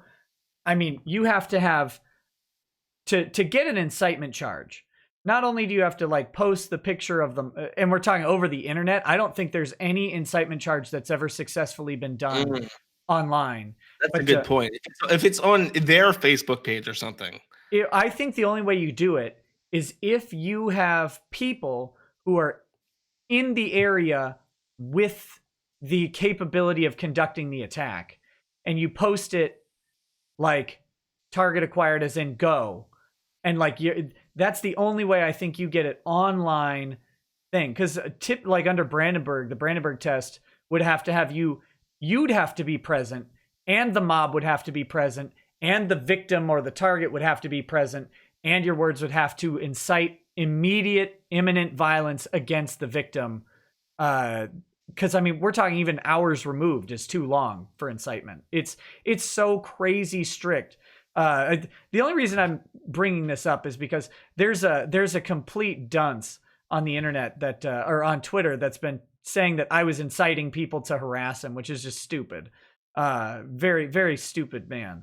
I'm sure I'm going to get another ethics complaint for from this guy, but people misunderstand incitement in U.S. law because our speech protections are so strong that it has, like, you have to be inducing it intentionally, and it has to be reasonably able to be carried out. Like, so a normal person would have to look at it and say, yeah, that could have actually happened from those words. So I think maybe he gets a cursory check from the FBI, especially in the context of there was just a terror attack, someone saying target acquired. We got to find out right away if there's actually a target being acquired, if he's part of some network or something. Sure, I get that. But does he get charged on it? No, I don't think so. Maybe I it's disorderly. based on the context of where it's posted. I'd still say that if it was posted directly on their Facebook page hours after the shooting, I don't know. I think he might draw charges in that case. Yeah, I don't know if he'd lose or not. It's hard to say these days. I think they would scare the shit out of him, and they'd get him to plead. Yeah, because it would be like, in the U.S., you're not limited to that 20 years. This is an act of domestic terrorism. You're thrown in a brig, and it's like, we got some options for you, boy. You can spend this time in low security prison right here at home, or we can send you up to the maximum security prison by Dearborn. And you can serve your hard time there for threatening to shoot up a mosque, and see how that goes over. And then you'll just plead immediately. Yeah, that's yeah, that wouldn't go very well. That wouldn't go very. That's how they do it, right? Like that's Yeah. Because people were posting on the Kiwifarms. They were saying oh, because he did the OK hand sign that people say is a white power symbol, and they were trying to make the meme that like, oh, this is how big his asshole is going to be after his first week in prison. I'm like, I'm sorry, we don't use male on male rape as a punishment anywhere in the world except in America. That's the only place in the world where we use sodomy as an extension of our justice system to make our prisons intimidating. Yep. I don't know if it's a terrifying thing though. We'll just say that. Yeah, it is. It's, our prisons are horrible. They are, yeah. It's just the worst shit. I don't know how we get the gall to condemn other countries. Our prison system is I would rather be in prison in fucking Brazil or because at least I don't know, at least you can join a gang or something in Brazil and pretty much have run of the prison. You got to go to rich people prison. That's where you got to go. You got to get that white collar treatment. You got to get to what was it? Epstein prison. That's the way to go. Yeah. And you got to have real money for that shit though. You go to Al Capone prison where you have basically like your own apartment. Yeah, I'm sure Cohen's going to get the cozy prison. I'm thinking. Because of his statements about Trump, right? Like that, because that's what they wanted. They wanted. They're like, plea this, and then you come in and say a bunch of stuff that we wouldn't accept anywhere else except in Congress, and then we'll get you in the cozy prison. But yeah. Gross. Okay, let me read a couple more chats here, and then let's talk a little bit more about this, and then I wanna read a letter to you. I have a letter to share. Okay. Oh yes. Okay. Yeah. Okay. Where did it go? I lost my spot. Mort Zula says thank you. He donated for the Oxford comma in the stream announcement. I try to always use an Oxford comma. I am also a proponent of the Oxford comma. And in legal documents, no matter what you feel about the Oxford comma, in legal documents, always use an Oxford comma. Always. Nope. There's no argument. Trust me, there is no argument. You always use an Oxford comma. No ambiguity in a legal document, ever. Because it could cost you $10 million. Always Oxford comma. Rick Nikita says, Renfamous is a beached whale. I don't know if they let her on beaches. GFK1 says, please stop reading so many /all super chats. Your streams are already plenty long. Take a page out of Null's book. I don't know if I want to do that. That's part of the stream. So I don't know. I am thinking about it because there are a lot lately. It's a very like my policy is I read them as they come in, and I'll try to shout them out. But I mean, I didn't get that many, right? I would get maybe like $20 worth in an hour, and so that was possible for me. But I can see both sides. Like as a streamer, you really want to give people their money's worth, but at the same time, it drags on if you have to read every single one. Yeah, no, guys know that I'm struggling with the decision. I really am, because I've had the policy forever that I read them all, but at the same time, it has to go up to the Supreme Court and Nick's head. Yeah, you expect a decision in 4 to 8 years. And Ginsburg will still rule on it posthumously. Oh no! Shane Quigley says, "Tell Null I said hi RP with me. Hi RP with me." There you go. John Smith says, "God bless." Back to you, buddy. Siren Jag says, "My last tweet to Ren. Why would I sue you? I will leave that for people you actively harass. I'm busy with my job. You're busy tweeting 273,875 times a day and monitoring EVS's stream for tweets every 3 minutes. I think we should see other people." Pajazzle donated, didn't say anything. Thank you. Internet Freak says, to Josh, borscht mukbang when? Oh geez. Okay, so people want me to eat borscht on live stream. I don't know if I have the audacity to do that. Those videos creep me out. Would you eat it or would you feed it to someone? Would I feed it to somebody? Borscht is a very healthy economic meal, and I think if you're gonna feed some fat chick, you would need like deep fried butter or something. You would need something grotesque. Have you ever seen what's it that Honey Boo Boo or whatever when her mom made sketty? Sketty? It's She like, always made spaghetti. yeah, it's like noodles, sugar, tomato sauce, Yeah. and butter.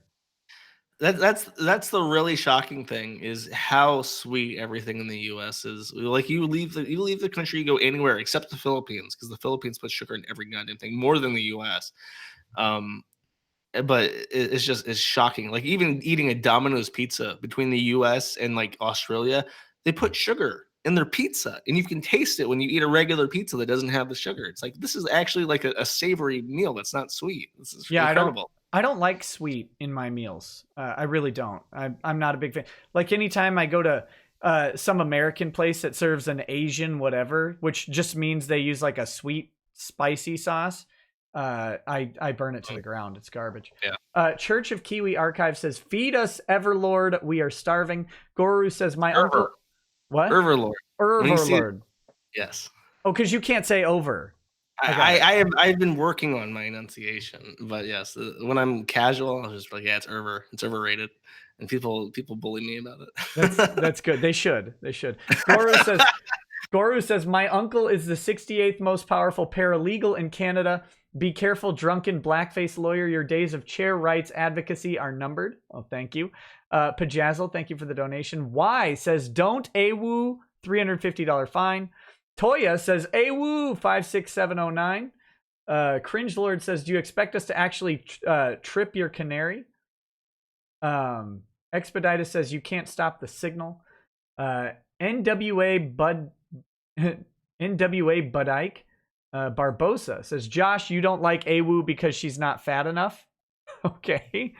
I don't like it because it's obnoxious. It makes me sad. All my President Trump threads on Poll are about dogs.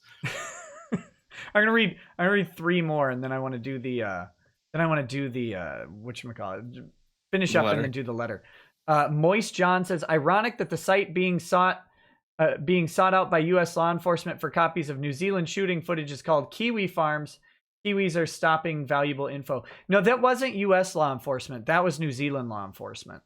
No, what he's referring to is that after the shooting, I was contacted by 4 different police departments asking for the footage because they were going to use it for active shooter training lessons. And Did you put a price tag on it? I did not. I'm not like that. I believe in free information, even for the police. Everybody gets the same treatment in the Joshocracy. They got that sweet government money though. You could. I probably should have asked. You could have taken some money and right out of like some municipal library. But you're on the Fed payroll forever. Then true. Then you're marked. True. Then you're done. Sonic the Hedgehog says, "Suck my nuts, Ron Soy." And then finally, A Piece of Wood says, "Null is the hero we need, but not the hero we deserve. A true patriot. Null, just curious, have you ever been in contact with WikiLeaks? What are your thoughts on them? Farmers rise up. PSU normie B-words need to stop giving Google money and get on Streamlabs." So there you go. What have you been contacted by WikiLeaks ever? And what are your thoughts? I've never been contacted by any member of WikiLeaks to the best of my knowledge. I have mixed feelings about WikiLeaks, but in general, I believe the freer the flow of information, the freer the people. And I think it's very hypocritical. It really highlights how pathetic people are, because back in the day when WikiLeaks was dropping all this information on George W. Bush and his abuses of people and the Guantanamo Bay things that were happening, everybody was like, oh, all the liberals were like, oh, they're so amazing. They're really fighting for freedom and justice. And then when WikiLeaks drops things that incriminate Hillary Clinton, they're like, oh, they're Putin bots. They're working for the Kremlin. And then when WikiLeaks drops something on ICE, all the Trump people that loved WikiLeaks are like, they've been compromised by the government. The old WikiLeaks wouldn't have doxed all the ICE agents. It's like, shut up. Shut up. That's how you know that WikiLeaks is a genuine organization, because they piss off everybody. That's the real litmus test. Yeah, it is. I was, and I will freely admit that when WikiLeaks was first dropping stuff and I first heard of them, I didn't look into them at all. I wasn't, this is so long ago. I was pretty young. I just immediately thought, I don't like them giving out information that compromises U.S. soldiers, for example, because that was the narrative, right? Like that they were giving away troop locations over in Afghanistan and Iraq. I don't know if that was true or not. That's just what I heard. And I was like, oh, I don't really like that. But then, as I heard about them later and I was a lawyer and cared, and kind of looked into it, I'm like, no, actually, I like what they do quite a bit. So if that's inconsistent, then I'll just say I evolved on the subject. But it's not that I would actually just blame myself for not being as informed well before I was a lawyer and didn't even look into it. I just took the accusations at face value. They could have been completely false or misunderstood. So, but yeah, no, I'm for the exchange of information. I think our government needs to be more transparent. And the problem with a non-transparent government, even in the tiny parts where they're like, well, for national security, we're not transparent, is that they label things national security that have nothing to do with it. And there's no way for you to know about it until it's leaked. And that's like the FISA court in general, literally a national security issue to have the FISA court existence recorded and to have the judges' identities who are issuing Supreme Court level decisions that you can't read, but will apply to you if you're ever brought up on criminal charges regarding this stuff. There was a raid on CIA, I think it was a CIA office building, not FBI, and it was just like hippies. They did a smash and grab. They grabbed every document they could from this building, and it was stuff about MK Ultra. We only know about MK Ultra because a bunch of Greenpeace hippies smashed and grabbed from a federal building, and right. It's like imagine what the world would look like if we didn't have leaks. We need people to leak things. We need the government not to be able to trust itself so that it doesn't even bother, because the things that it has attempted to do under the illusion of security is already preposterous. I want them to be afraid of their own workers and stuff. Oh yeah, I mean we were sending troops to Uganda, I think, under the AUMF that was supposed to apply pretty limitedly to Afghanistan, and then maybe surrounding countries that had Taliban or Al Qaeda elements to them. Yeah, like, and even recently, we with the LinkedIn leaks that people were upset about because it showed the names and addresses of ICE agents. It also demonstrated that the federal government was looking to hire people in the eastern side of Ukraine, very coincidentally. So, yeah, no, they have their hands in every pot, and people need to leak it, and they need to leak it with such ferocity that the government has no way of retaliating. Well, there you go. That's enough on WikiLeaks. So, did you have anything else specific you wanted to say about the New Zealand incident right now? I mean, I think we're on the same page. Everybody needs access to the information they want to consume. And then your argument, and I echo the argument, is that the child porn being the exception because of the victim, the lack of the ability for the victim to have anything to do with it, and the amount of damage that it causes to victims just tips the scale to the point where that shouldn't be available, and governments might be right to censor that. But everything else basically is like, why would you censor it at that point? The one message I would like to add as a very small addendum to this is you wouldn't know it reading my response, but I really like New Zealand. I don't have anything against the country of New Zealand. I think is beautiful. He's got a New Zealand rifle to his head right now, I bet. No, I was thinking for a while because of Kim.com is there, Mega is there. It was considered one of the best countries for privacy for a long time by really credible people. And I was considering moving there, and I'm glad I didn't. I mean, because I would be screwed right now. I'd be facing 14 years in a very comfortable apartment prison cell. But it's frustrating because you can tell that if it was anything else, they would have principles, they would have reason, they would have thought things through before acting on them.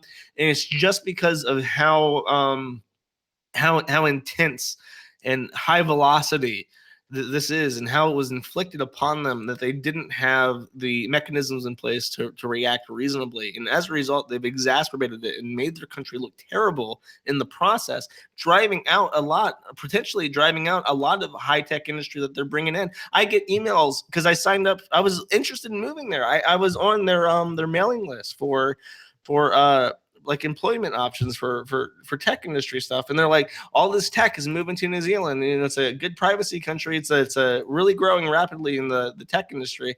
And it's like, now if you're a tech company and you're looking at places to host your service, are you going to host it in the country that goes ape shit when something happens, and they're going to require you to pull the plug on stuff and threaten you with 14 years for child pornography charges if you don't?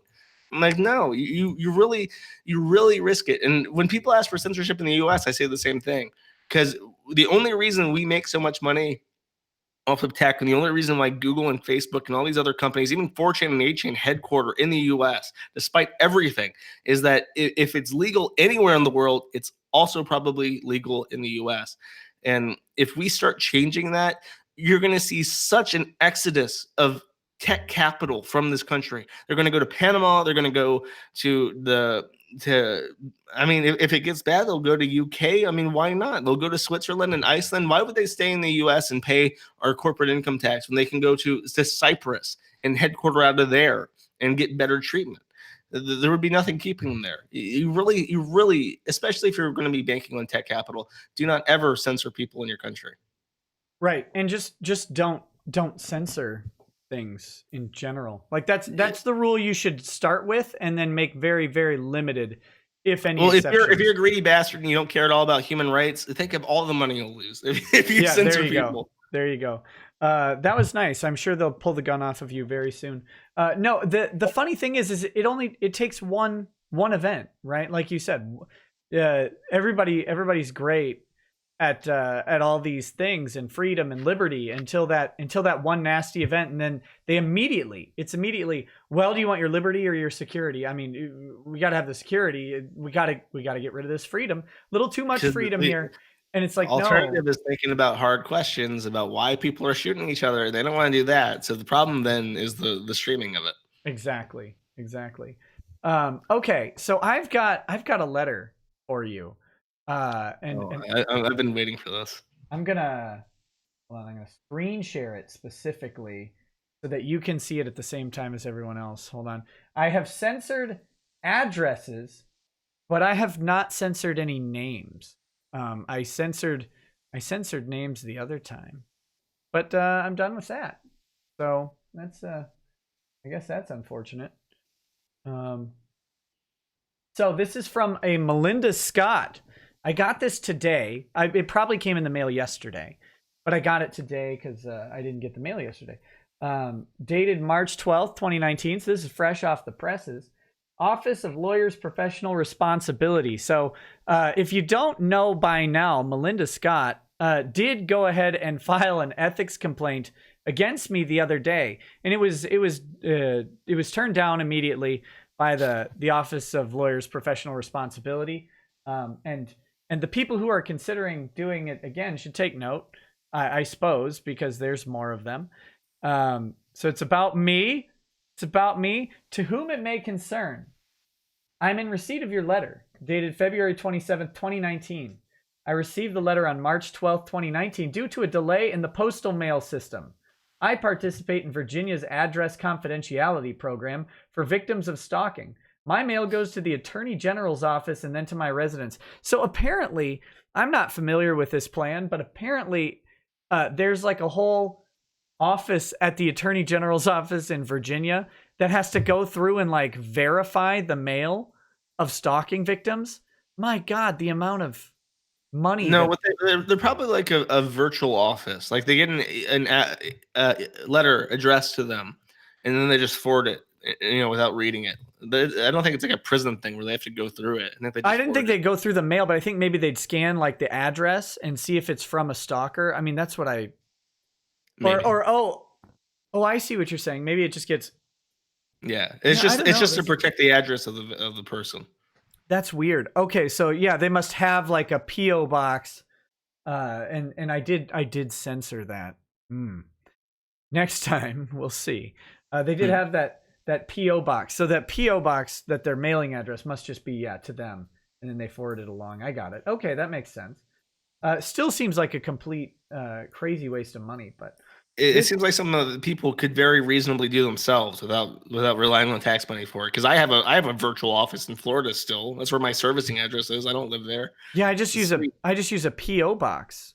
I mean, well, you can't use a PO box for like a company's address and stuff. So I have to use a virtual office. Oh yeah. That's true.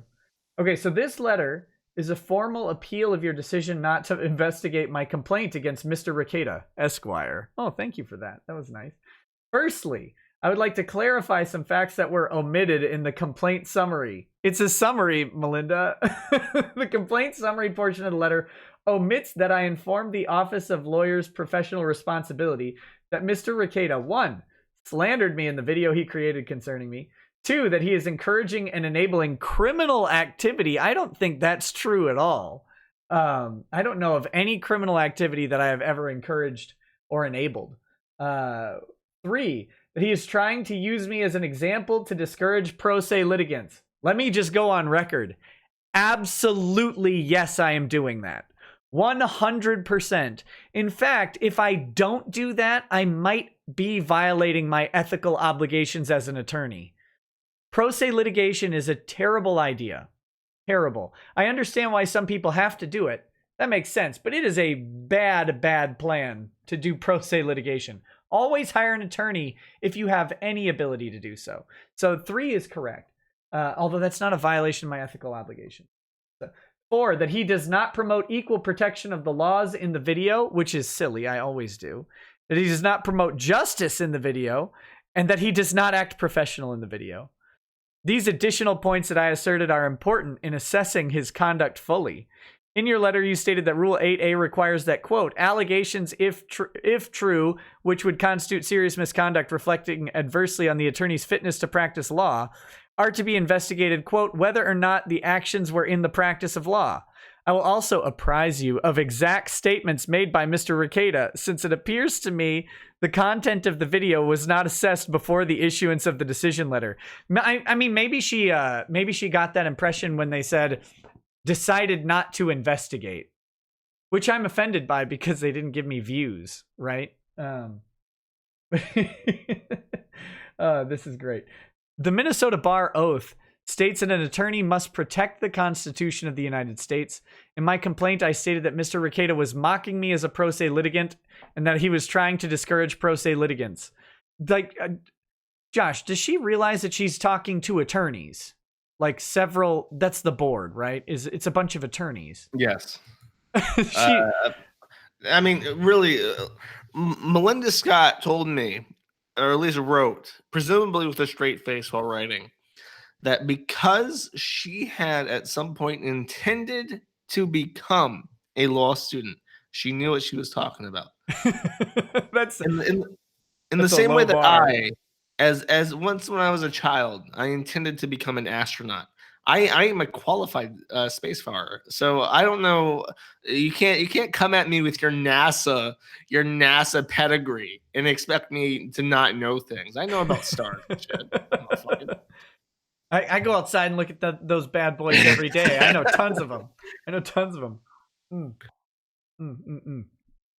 Okay.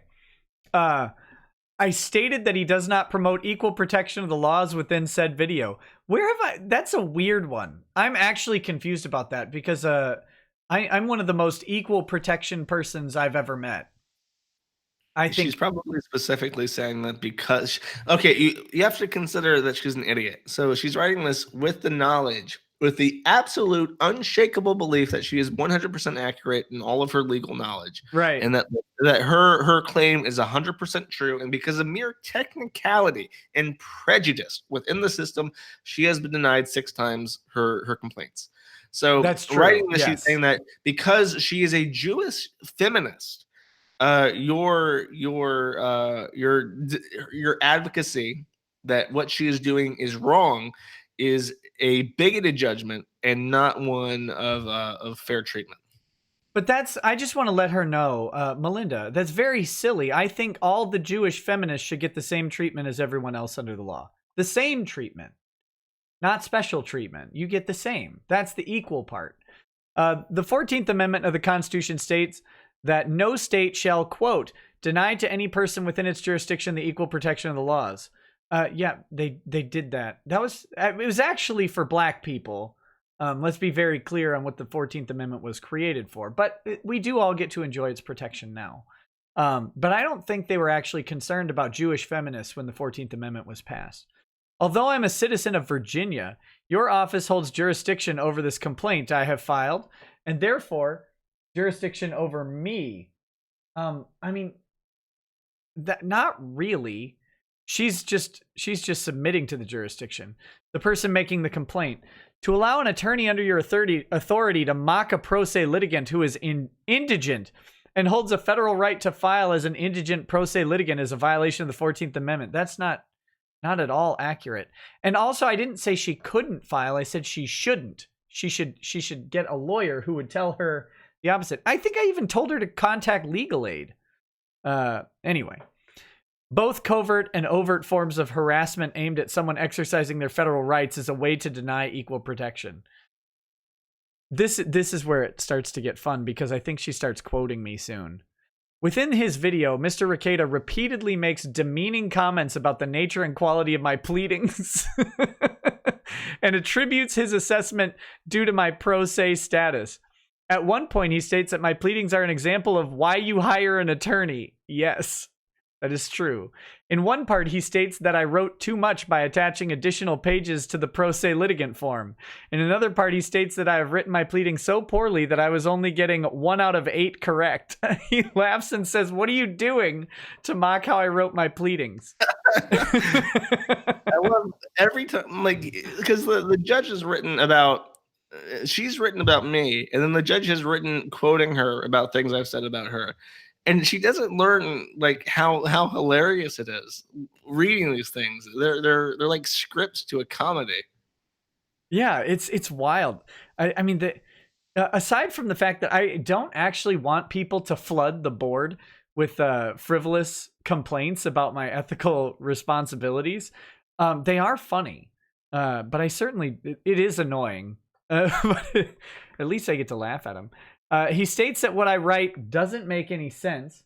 He mockingly says that I repeated myself unnecessarily. His unprofessional and unethical bias against pro se litigants is a violation of the 14th Amendment, which he has sworn an oath to uphold. Sweet Cheeks, you should have put in a citation to back that up. I mean, I know you can't, but you should have. You should have.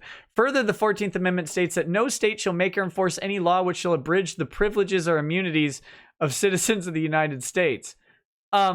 Yeah, no state shall make or enforce any law. Melinda, what are... Under the federal rules of civil procedure, every pleading shall be construed to secure substantial justice. FPRC Rule 9E. Mr. Rekieta's treatment of my federal pleadings in his video violates this aforementioned rule. No, it doesn't. I'm not your judge. I'm not your judge, girl. What are you talking about? I'm not the state. I would never be the state. The rule functions with the force of law. You can't talk to the rule makers. Well, no, this is the thing. This is a reoccurring theme in every single thing she files. She will cite constitutional violations against me as if I am the government. And I'm like, you can't do this. You're not protected from me. You cannot be saved from me by the Constitution. I have the right of the Constitution as well. Yeah. It's very funny. What she's not realizing is that she is asking right now, she is asking the state to impose unconstitutional restrictions on my speech. That's what she's violating the Constitution. Yeah. The rule functions with the force of law by mocking the efforts of a pro se litigant who is a victim of cyberstalking, libel, and slander in exchange for promoting and enabling criminal activity and anti-Semitic and misogynistic remarks is not substantial justice required by Rule 9E.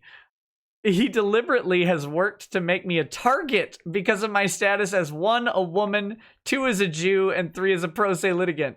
I don't think so. How did I don't even know what that means. I don't even know how to target Melinda Scott. I don't know if she has social media. I don't know anything about her. Subsequently, He violates the 14th Amendment, which he took an oath to uphold. He violates it by trying to interfere with it and abridge the privileges and immunities I have as a citizen of the United States to function as a pro se litigant. Mr. Rekieta stated in the video that he sincerely believed I was writing my pleadings pro se. I sincerely believe that you're writing your pleadings pro se. Yes. I'm not sure what she's getting at there. Within his video, Mr. Rekieta is openly operating as a legal professional, not as an ordinary civilian. In his video, Mr. Rekieta continues to reinforce the anti-Semitic and misogynistic label aimed at me on Kiwifarms.net.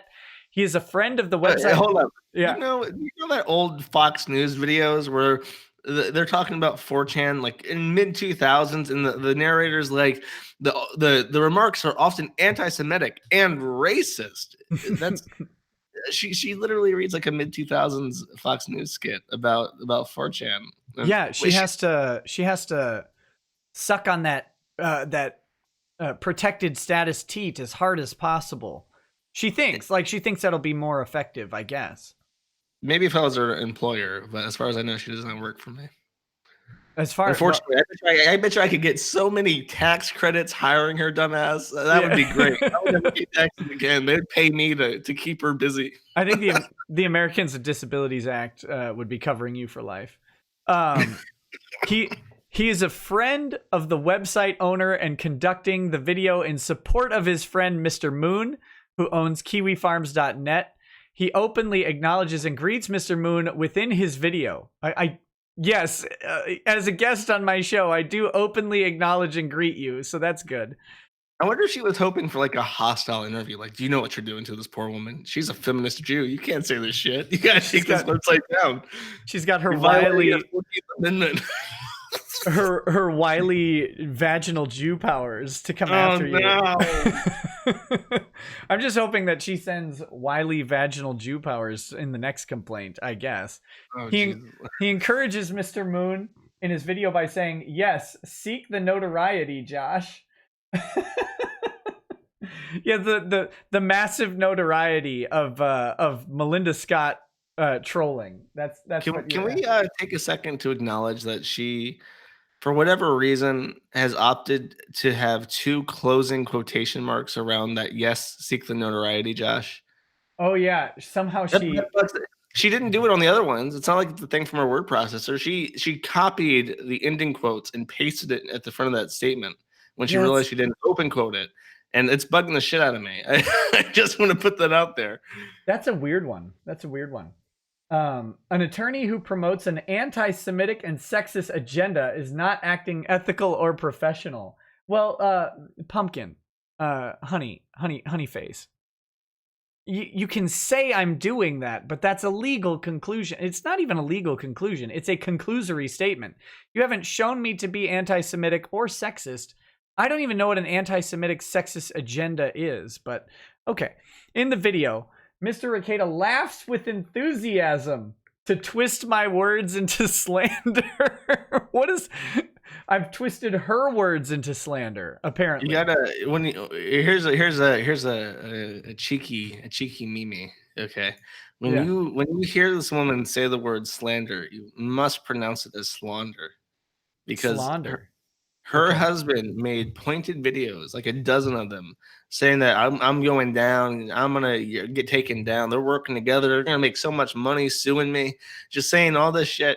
And he says, I know you, Joshua Moon. You've been slandering my life. And whenever I people love that because they hear him say slander, because it's like it's one thing to mix up like libel and slander. It's another thing to mix up libel and slander because that's not a thing.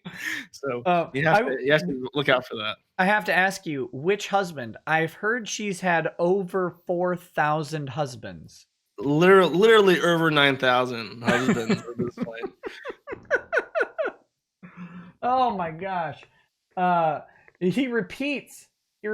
Notice what she doesn't say. She doesn't say they're false. No, you didn't say they were false. That's the problem. That's why it's not.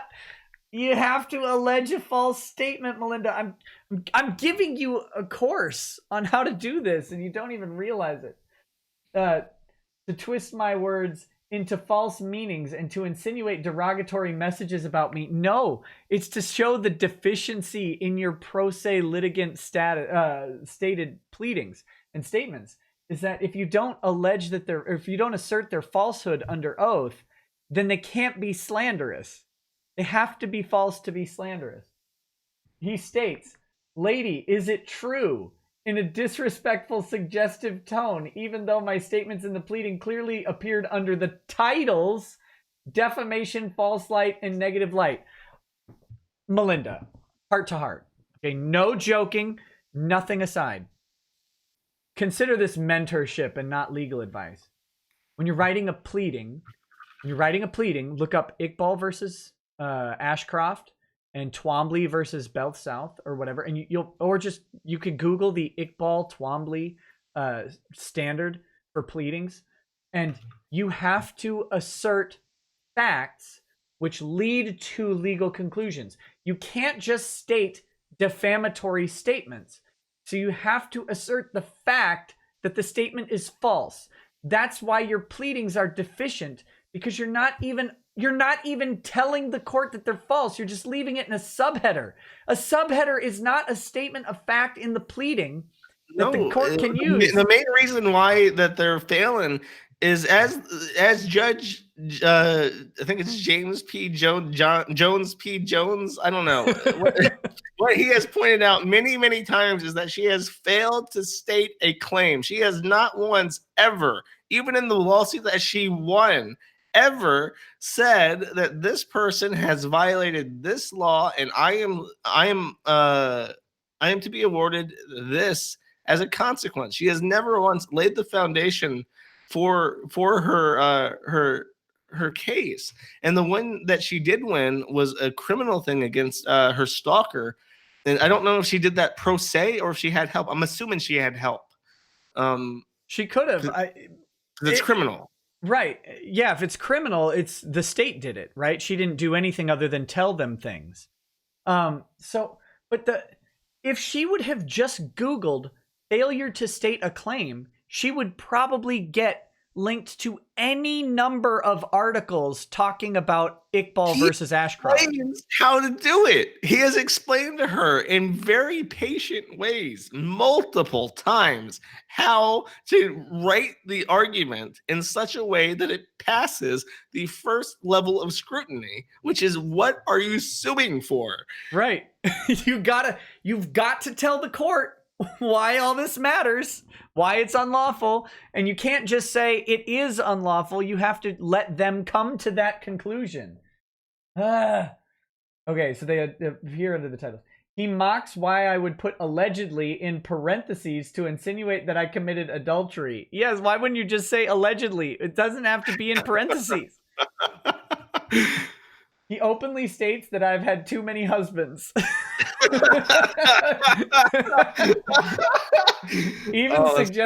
Even suggesting at one point that I may have been married up to even 12, 30, or 40 times. 10 more times. At least 50 now. Maybe 60 if you talk again. There's nothing ethical or professional about his conduct, which he does in an official capacity. Now, this is great for me because finally I have the ammunition to go out and tell everybody that I'm an official YouTube lawyer. Yeah, you're an official YouTube lawyer right now. I was going to say that. Yeah, over and over. It's, oh, you're just a YouTube lawyer. I shouldn't listen to you. And then now I know that as a YouTube lawyer, I'm finally within my official capacity. Government in the court of feminist Jewish law, you are an official YouTube lawyer. Oh, thank God. Shalom or whatever. My Jewish terminology is not good. Well, you're gonna have to brush up on that if you want to go far. Yeah. Such behavior is unbecoming of educated people who are operating in a professional capacity. Oh boy. In addition, Mr. Rekieta acts as an enabler of criminal activity, a feeder, if you will, by hosting and encouraging dozens of derogatory and malicious, slanderous comments aimed at me under his video. The ones from the judge? Yes, those slanderous statements. Slanderous. Oh, yes, I'm sorry. I'm supposed to be slanderous statements. He is encouraging abuse by proxy. There is nothing just, professional, or ethical about that. All of the behaviors of Mr. Rekieta I mentioned above are relevant when considering characteristics relevant to the practice of law. Nope. For one, he has taken an oath to uphold the Constitution.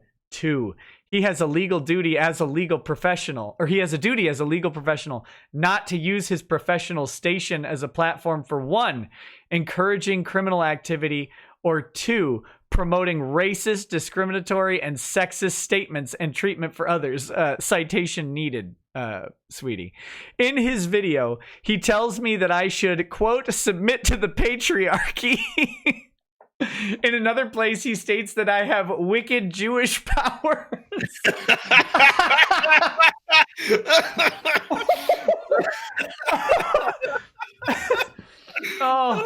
Oh my God. I can't. I'm so happy I said that.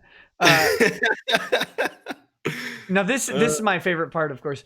A JD, a Juris Doctor, is not issued as a title for absolute immunity in order to promote sexist and racist agendas.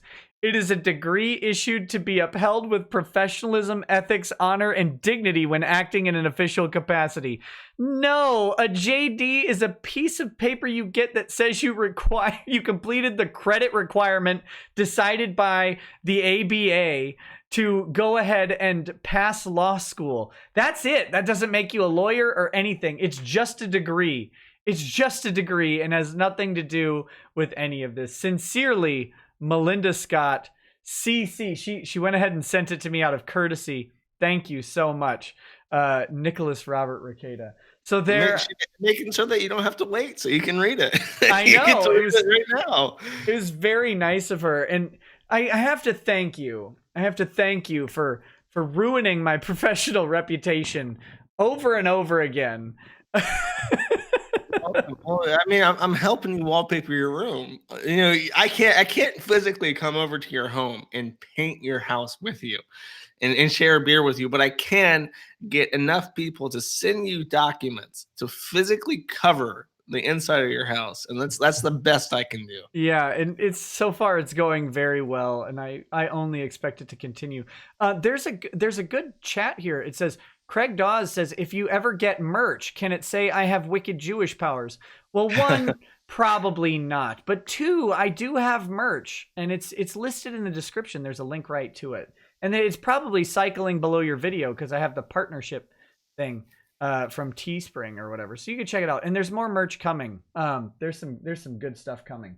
Oh, one thing. Yeah. If you want to pull up the document again, I want to point something out. Yeah, hold on 1 second. Let me where was it? You see the signature? It looks like chicken scratch, but it's so bad. It makes me wonder if she tried to write it in Hebrew. And, you know what I mean? It's so bad. It looks like a foreign script almost because it doesn't look like cursive. I mean, why does her name, which is consistent supposedly of 2 words, maybe 2 words and a letter in between them, have 8 different fragments? That's not how that's supposed to work. Yeah, I don't know. I only assume that she at one point intended to be a doctor and is invoking her legal right to write prescriptions or something. Right.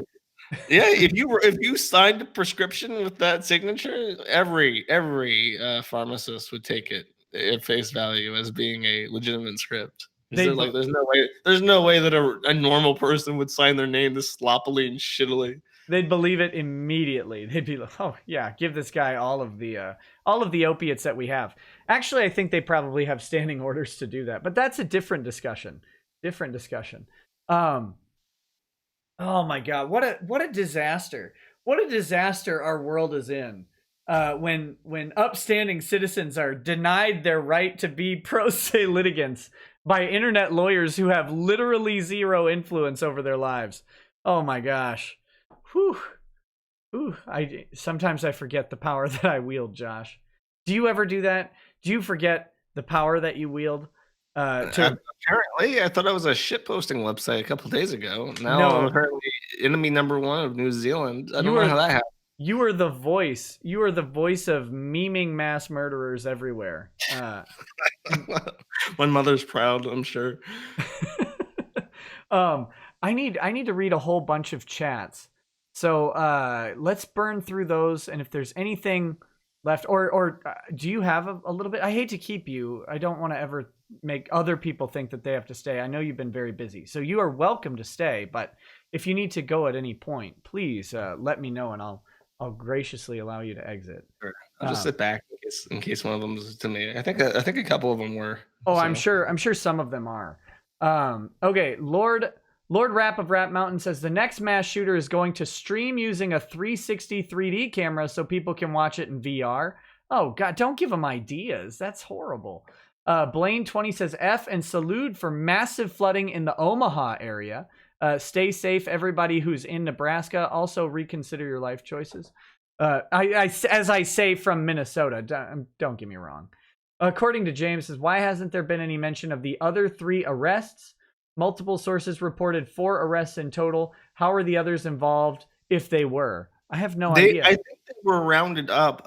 From what I've heard, people are saying like there is some really nutty shit about this being some kind of conspiracy. And there are people saying like if you read the Zero Hedge article that I retweeted about regarding my response to the police, they're like they want this video suppressed because it's obviously fake. The first rounds are rubber bullets. Then he goes back into his trucks and get the live ammunition. And all the people laying down are mannequins. And he fires into them, and you can see that there is no blood in the bodies.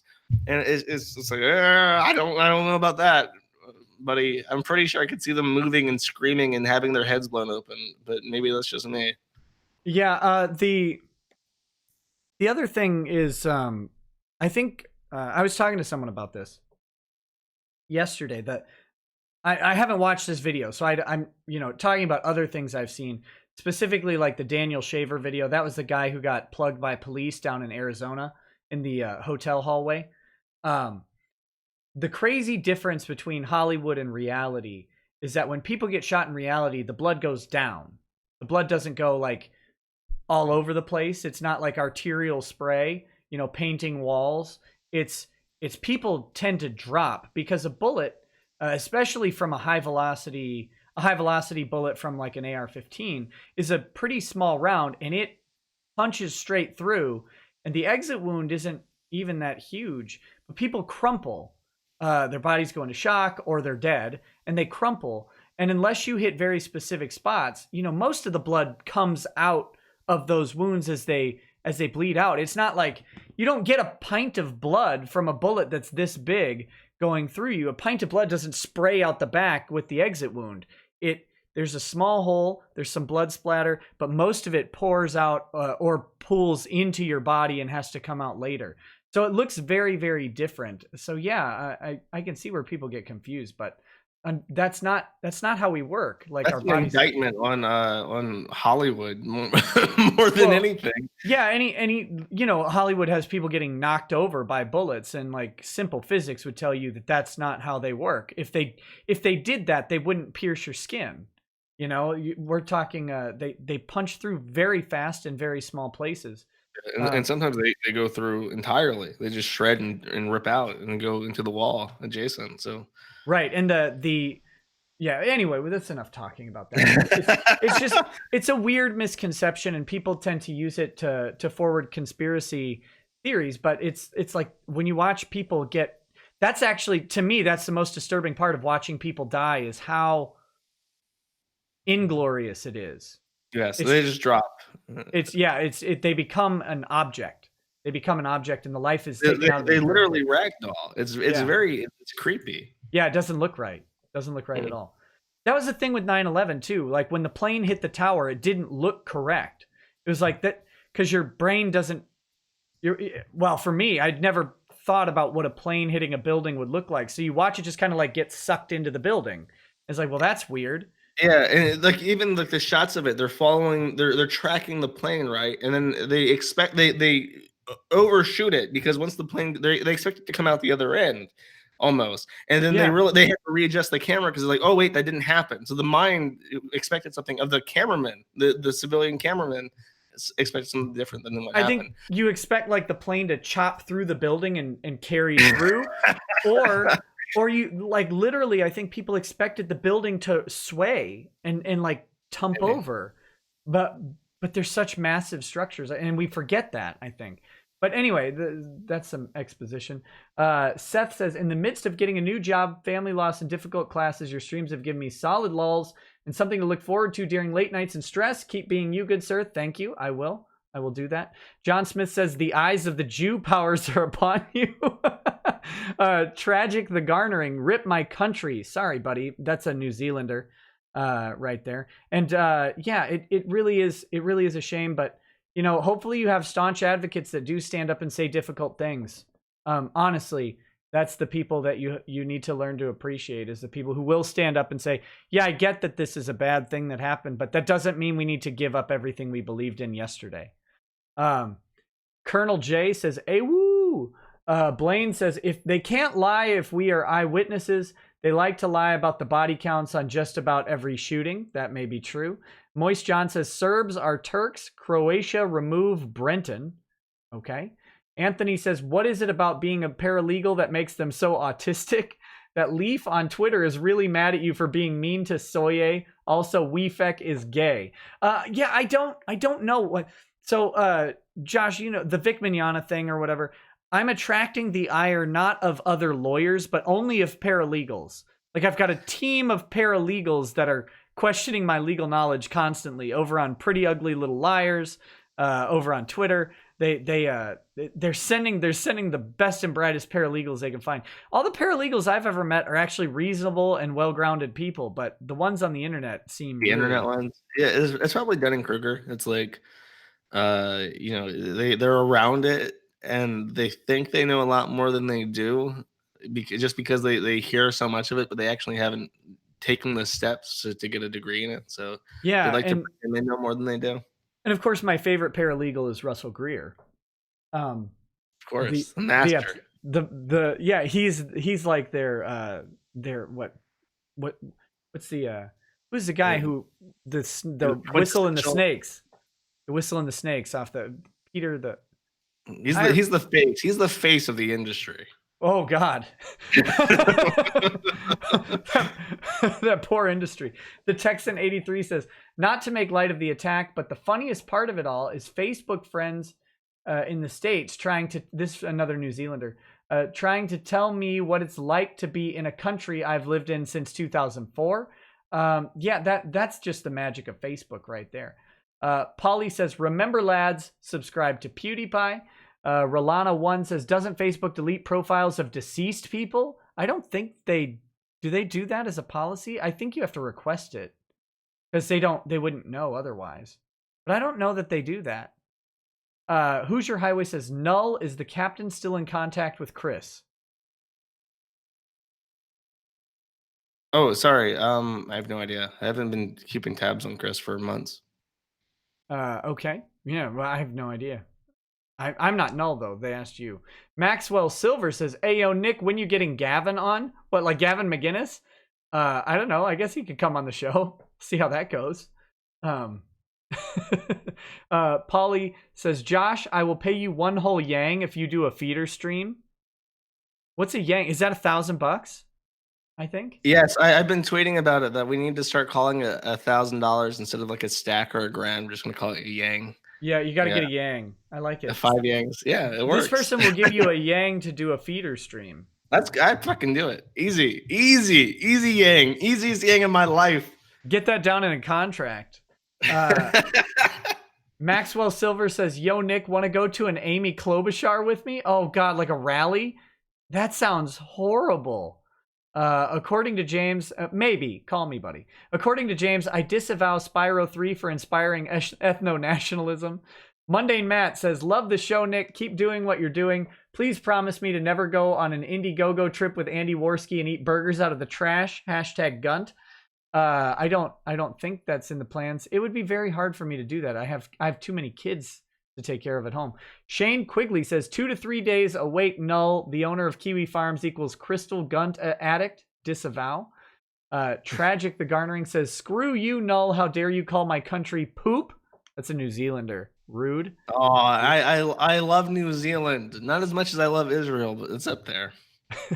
Crocodactyl says, just want to say that Josh's reply to the New Zealand LEO email was the funniest thing I've read all year. Sordid Sentinel says, that face when a cyberbully site of exceptional individuals becomes a bastion of free speech and anti-censorship. Mad respect, Josh, and thanks for the retweet earlier. P.S. Is Nick licensed to practice F-Got law? Yes, I am. Ear Juice says, if a Kiwi calls you a dag, that's like the C word. Okay. Twitch E Johnson says, based in Kiwi Pill Josh, it's all Erver, baby. Toya, this monster was an accelerationist who wanted to radicalize people in order to sow discord and advance the collapse of society. Frustrating to see that everyone is playing into his hands in order to satisfy their justice. Yeah, that's true. That's something we talked about briefly, Josh, right? That this guy's plan is being executed perfectly by all the people who hate him.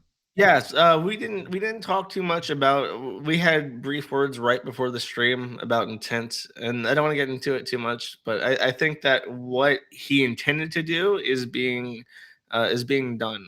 I think he wanted to make the world a less free place than before he was incarcerated, and drive people to a level of outrage to force them to act. And I think that once the disenfranchised young white men of the world are bored because the internet is so sterilized and boring and awful to them, they'll finally have motivation to get up and cause problems for society. Yeah, and that sounds a lot like George Bush after 9/11. So good job plagiarizing that. I was like 9 when that happened. Don't even. You're that young? Oh man. I 92, thought you were 92. 92? Oh my god. Oh, remind me to send you to the store to get my Depends. Polly says, gas, step on the gas. Eric Reeder, another New Zealander, says the Christchurch shooting should be a video game. Wow. I don't know. Well, I mean, I guess if people want to buy it, that's how video games are made. Ash Rin says, magical Jew powers weren't enough to save my family from being raped by orcs. I am sorry about that. Darkman McEdgeface says, Kurt Eichenwald could send Snowden some hentai. Yeah, I think Eichenwald might have some specific experience with that. Sakaki Onsai says, sweet cheeks equals a étoile de soleil, aka e-toilet. TLJ Screwjob says, so Nick, hypothetically speaking, what if Beard Harris Bulligan Hughes discovers that 100% beyond a shadow of a doubt Vic is guilty of the hair pulling and sexual assault? What happens then? Does it go to criminal court or something, or just hashtag FVic? Beard Harris Bulligan Hughes wouldn't discover 100% beyond a shadow of a doubt that Vic is guilty of the hair pulling. That's something that the other party would, I guess, have to prove, wouldn't it? That's how that would work. You're asking, like, if they added evidence to the case at a certain point that made it look overwhelmingly conclusive that he was guilty. I mean, not them making the discovery, but in the process of discovery, they add something to the case. Yeah, go ahead. That's tough. I imagine they would just they would have to take a new look at things and decide what's the best course for the client at that point. Yeah, and here's the ultimate thing, though. Here's the most difficult thing for people to understand. Hypothetically, even if he did all of it, can they prove it? Now, not like that. So that's the question. If they discover 100% proof, it's not up to them. It's up to the other parties to prove their statements true. What can you prove is in court much more important than what happened. And that's a problem that I don't think they realize that they face, is that they have they have huge credibility issues. 2, they way overthink the amount of people that'll be allowed to testify in this stuff. And 3, it's really hard to prove things happened 10 years ago. It's really, really hard because juries are like, I don't know. did that actually happen? Especially when you've got some of the issues that this case has. George, oh wait, no. Queen Nidus says Best Gore still has the video. UWU. George Glass says Nick, Josh is poor, but partially because he's bad at business. Doesn't even read super chats. Please have him shill methods to donate to you. So you're on New Project 2, right? Yes, I am. I am very, very appreciative of Dick Masterson's work. If you go to matattheinternet.com, I have a very special instance of the New Project 2 system, which has worked fantastically, and I really like it. And it's basically just Patreon, except it has fewer fees, and I feel that it'll stay up for a while because I don't know. Dick just gets stuff done. I don't because he understands he understands how pathetic threatening emails are, and he can just ignore them and doesn't care. And so few people get that. You can literally ignore people and not care about what they say. Do you know that, Nick? I do. I'm very good at it. It's funny. Like, yeah, the overwhelming majority of these internet threats, or whatever, which actually probably qualify as extortion in some way, but hard to prosecute. Or torturous interference or something, but 99.9% of them are utterly toothless. Right. And the worst thing you can do is reply. Don't even reply to tell them to fuck off, unless you want to make a really badass looking post that gets spread around on media. Right. Then do it. But otherwise, if it's just a crazy person nobody cares about, ignore it. Don't even respond. What are they going to do? What are they going to do? They're going to send an ineffective email somewhere else. If we all would just get on this boat of ignoring these emails, none of this would have power. Vic Mignogna would still be employed, for example. It's a group effort. We have to, as a society, stop giving a shit about a lot of things. It's like my first talk with Dick Masterson. I said that we're going to come to a point in the future, the near future, where we have nudes of almost everybody in Congress. Now we have that Astasio Cortez's nudes already. So my prediction came true immediately, as they usually do. But we're going to have to get comfortable with it. We're going to have to get comfortable with the fact that nobody has privacy, and we just have to learn to stop giving a shit and focus on things that are actually material, because otherwise we're going to go insane. And we also have to stop, and I think it's up to the Zoomers, or whatever the stupid name they have for whoever. It's up to the next generation to inoculate themselves from the shame of their past, right? Like, because that's the other thing. We're all afraid of what they're going to come up with, right? Like it's this big thing, and it's only because people give it credibility. It's like, okay, so you did nudes 10 years ago. Like, in the long run, who cares? Why do people care about this stuff? You said an offensive thing 10 years ago. So what? Like, what are they saying now? Who cares? People make these big deals. They don't actually care about it. They're not actually offended. It doesn't actually affect anything, but they know it's an effective tool to utilize it. It's got to stop being an effective tool. It just doesn't. None of this stuff matters. But yeah, that's my opinion. Mullah Mimula says, Mr. James O'Shaughnessy wants on. Check AOL. I'll get right on that. Trencher1375 says, get Medicare on. Solo Beverly says, Nick, thank you for doing these streams. My grandfather died recently and my 4-year girlfriend left me for another guy. So your streams have been such a light to me. Hope you had a good St. Patty's Day. I had a very good St. Patty's Day. Thank you. And I'm sorry to hear about your issues, man. Or ma'am. Because your name's Solo Beverly, but you said girlfriend. So whichever one it is, man or ma'am, peace to you, and hopefully you find the solace that you need. Ichicinco Negroni says Notorious RBG is on Ruth Bader Ginsburg. Look it up. I figured out what it is, but I just haven't looked at it yet. Solo Beverly says, also, did you read that letter that you tweeted about? That's this one we just read. Y says, I think the term you're looking for is Zenkai boost, not anti-fragile. That's to you, Josh. It's based on a book that talked about anti-fragility. I'm sure there's different words and concepts for it, but it's definitely very interesting, this idea that everything that hits you makes you stronger. Sure.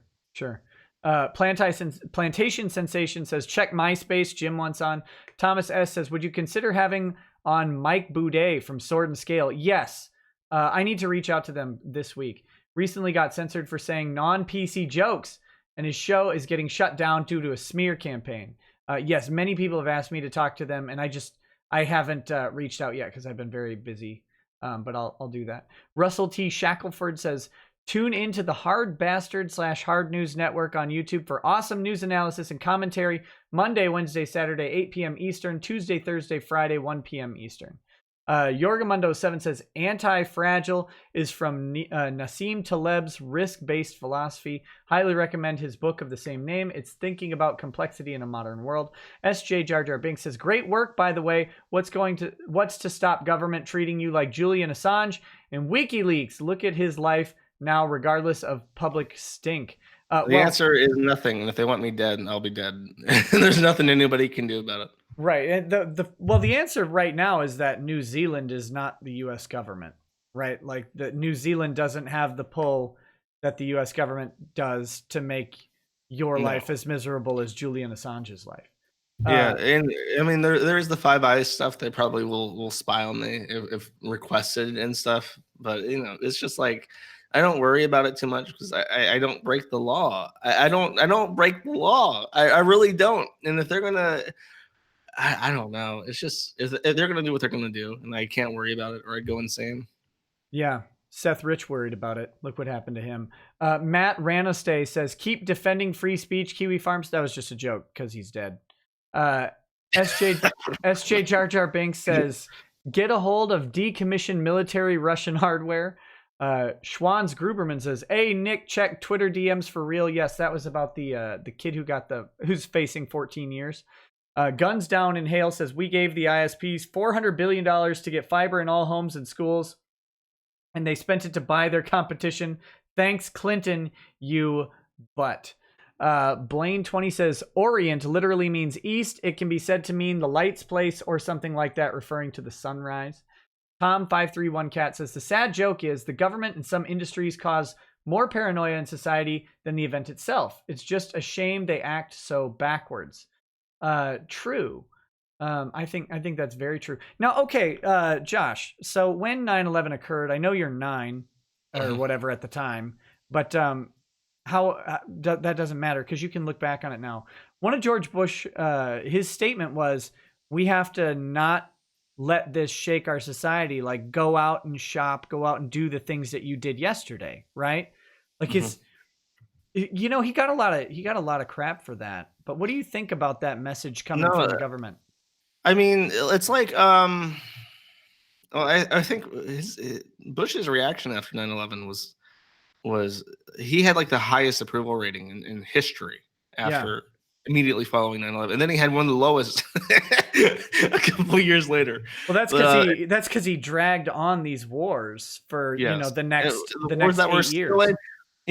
This is off topic, but it reminds me. I remember either voting for Obama or supporting him during his first election. I think I was 17 when he first got elected. Well, now I know who to hate. I supported him, and I supported him primarily because he said, and he did on day one, made actions to close Guantanamo Bay. It is now like 12 years later, and that shit's still open. Yeah. I can't even believe it. I can't even that defies my belief. Here's the Guantanamo problem. What do you do with those guys? I don't know. Do anything. Just kill them and cede the land back to Cuba. I don't care. Just close the goddamn thing down. In all honesty, that's unironically, that's the solution that is the only one that makes any sense because for many Guantanamo detainees, you can't send them back to their countries. Even they don't want them. They won't take them back. And the U.S. we can't try them here. It's just like, we're already breaking international law, holding them indefinitely without trial. So we're not. I mean, is killing them any worse in the eyes of public perception? Would anybody even notice? Just keep the camp empty for another 10 years, and then say we sorted it. You know what's weird? They can actually get a habeas hearing in the U.S. They won that right under Hamdan. versus Rumsfeld back in 2005 That's a or mouthful. 6. Yeah, well, it's worse because there's another case called Hamdi versus Rumsfeld, which is in the same vein. I'm pretty sure it was Hamdan, where they found out that basically foreign detainees held in Guantanamo Bay specifically had the right to the civilian justice system, not the tribunals, the military tribunals of the UCMJ. You know how many have taken that right? I All think of them. 0. What? Yeah, Why? well, they're all still there, right? Because at least maybe now they could get around it, but imagine a civilian trial with an American jury for people who attacked American soldiers and American ideas. Like in a way, they probably wanted the military justice system because they deal with foreign combatants pretty often, but the civilian courts don't. And now imagine you get transferred out of Guantanamo Bay, where you get Staten Island prison. right. Think about it, because in Guantanamo, you're guaranteed a Quran, prayer time. You're guaranteed your meals. They have a soccer field and like a stadium. They get field time with all of with the people that are in there. The Guantanamo Bay is the most tailored U.S. Facility to hold people of severely traditional or highly traditional Muslim beliefs. I mean, that's what it's literally made for. Now, you take them out and you put them in general population in what were you saying about male sodomy being the threat? Geez. Right? Like literally, where do you put them? What prison? One, what state wants to take them, and two, what prison do you want to go to? One in Dearborn, they're going to send that kid to. They do not. They have the ability. They won it. It was a huge thing. 5-4 or 6-3 decision, heavy on the liberal justices. You know, obviously they actually get more protection than a U.S. citizen who's detained overseas working with Al Qaeda. That was Hamdi versus Rumsfeld. That guy has to sit in a military brig, not in Guantanamo, but in a military brig in Virginia, and get a military tribunal under the UCMJ. Whereas what's the name of that forced labor camp we send military prisoners to? I don't remember. It's a really famous military prison in Virginia. Yeah, I believe you. I just don't know the name. But yeah, so Anthony Kennedy wrote both opinions, I believe. And his opinion in Hamdan was crazy, because it's like non-U.S. citizens got more constitutional protection to similarly situated U.S. citizens, and but they don't take it, and that's because they will go to prison in the United States for terrorism charges.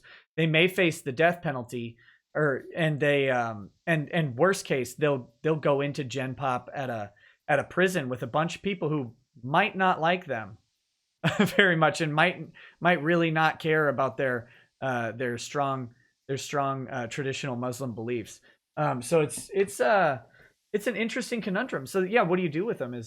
Anyway, that's a weird rant on Guantanamo, but I don't know if it's actually 0, but the number of people who have taken that habeas corpus hearing is through the floor. And I think you're right. I think it is New York that they have to face the civilian trial, which the people it's funny. It's almost like a dark comedy. This idea of Leavenworth. Yes, that's it.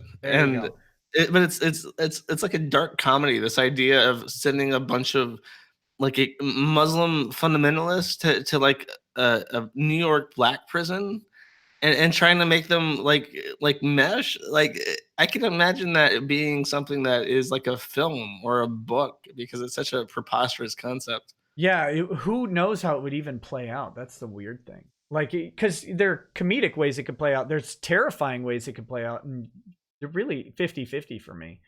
Okay, next.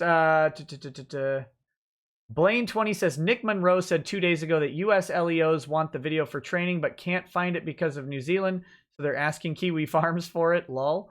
Yep, that's what you mentioned earlier. An unnamed source from New Zealand says they're trying to put heat on the gun shop / owners. Smack my head.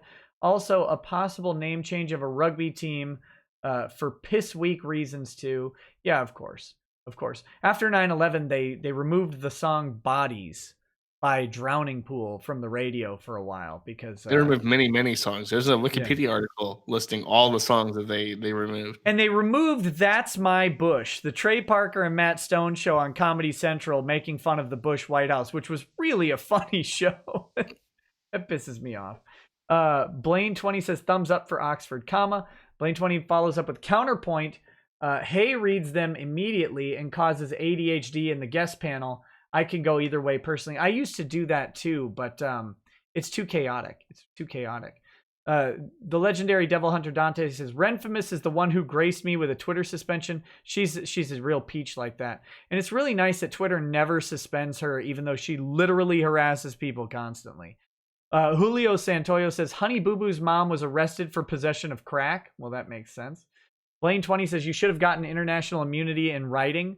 Niceville. So he's talking to you in regards to turning over the video to law enforcement, get international immunity. Hessian says, what does Josh think about the list on privacytools.io? I've never heard of that. I mean, look at it real quick. Let's see. It looks well sourced. It looks like one of those. Yeah, holy crap! They have a lot of information on this. It might be too verbose for most people, but it looks well organized. Well, there you go. You'll have to look into it and tell me. Yeah, maybe I can just link people this instead of writing a different message every time something like this happens. Yeah, that makes sense. This is from New Zealand also. Eric Rader says CHCH mosque shooting should be in Call of Duty. I don't think the Call of Duty development team is going to do that. Can I mention how weird it is to see the abbreviation CHCH? I've seen that multiple times now. People abbreviating Christchurch as CHCH. It's just such like a weird, quirky name for like a shooting because they just refer to it as the CHCH shooting. Yeah, it makes sense from a written standpoint, but phonetically it doesn't. Like the mosque. The Orange Cow says Nick, she is the dumbest person, possibly Irver. That was Melinda Scott, I believe. Well, I shouldn't say that. I guess that might be slander. Knight of Hopek says, I'm not your judge, girl. That's true, I'm not. The Orange Cow says, remember the 6 gazillion husbands. Oh, I thought that was a gorillion joke. The 6 gazillion husbands. Memphis Grosteles says, thanks, Josh and Nick, for telling douchebags to stuff it. Josh, your reply to the NZ police had me rolling on the floor. Nick, try Zacapa rum. It's the greatest drink on earth. Careful of hangovers. I don't usually get hangovers, so I'll try it sometime. Blaine20 says, failure to state a claim for which relief may be granted. Correct. Tom531Cat says, could the claim be they hurt my feelings with their reality? Reality is hard for me. You guys have an interesting snowflake on your hands. Kiash the Pally says, as a Jew myself, I give you full Jew powers. Yes! We got him. Finally got him. Thank goodness. Jay Moore says, uphold patriarchy while defeating evil Jew powers. No way, I just got the Jew powers. Moist John says, her Jew powers can create human ashes without someone dying. Whoa. Mitch says, Miss Scott and her 109 husbands took a cruise on the USS Liberty to the King David Hotel and had a beautiful Levin affair. I don't know what that means. Did you get that deep reference? You're not listening. The what affair? No, sorry. That's okay. I'll read it again just because I don't know what they're talking about. Mrs. Scott and her 109 husbands took a cruise on the USS Liberty to the King David Hotel and had a beautiful Levin affair. I don't know what the King David Hotel is. I'm sure I think it's a reference to the Old Testament, but the USS Liberty was a U.S. ship in the Mediterranean that Israel attacked and sank, and nothing ever came of that. I think the Israeli government paid a couple $1 million as like apologies to the families, but they sank that ship. Right, I remember that story now. Now I that came out like way later, right? It was kind of hush hush. Yeah, it was not good optics for the Israeli government. Right, good job, guys. Darkman McEdgeface says, "Hey, Lawmite, is she building a case against herself? She's making some hefty non-claims and alleging you're an enabler of crimes, slander and defamation. No, it's stupidity. That's where she's really dabbling right now." Stupidity. Nixhex says, how do you know How do you know what a JD is? You're only a YouTube lawyer. Well, I've seen them on TV. Plum Logan says, even if you can't get him for the Mueller report, I still highly recommend getting Hard Bastard on the show. Yeah, I will try. At some point, I hear good things. Jason Groot says, question for Josh: is it true the shooter had a fish and a number 14 symbols on the gun like Podesta's hands? I've not heard that specifically, but people took many stills of the actual firearm. He had written stuff all over all of them. It seemed like it was very strange. It was a very distinct aesthetic that I'm sure will be referenced for a long time to come because it was such a very very sticky kind of thing. Well, there you go. Yeah, I haven't looked at it yet. Ashley McGuire says, when you sneeze, do you use a bed sheet to wipe? No, I don't. I use a circus tent. Asia Frazier says, to steal ideas from one person is plagiarism. To steal ideas from many is research. That's a good point. Broken Console Studio says, Twilight Zone Season 3, Episode 29, 4 o'clock. Plantation Sensation says, how much do you know about bird law? More than Jamal Eigel. Just barely, though. TLJ Screwjob says, like others are saying, even if Vic's evil, F Funimation.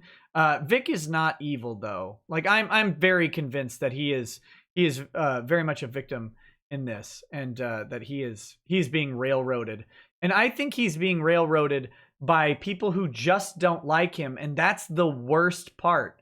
Like, they just don't like him, so they have decided to not make up lies, but to run with the lies of others, simply to fit their petty agendas. And that's and mind you, he doesn't even work with these people the majority of the time. They don't see each other in recording studios most of the time. They come in independently or they record from their homes and submit it. It's crazy. Asia Frazier says, explain the joke of re, then give us re for GP. Re is just the shrieking that social justice people do every time anything happens at all. Then give us re for GP.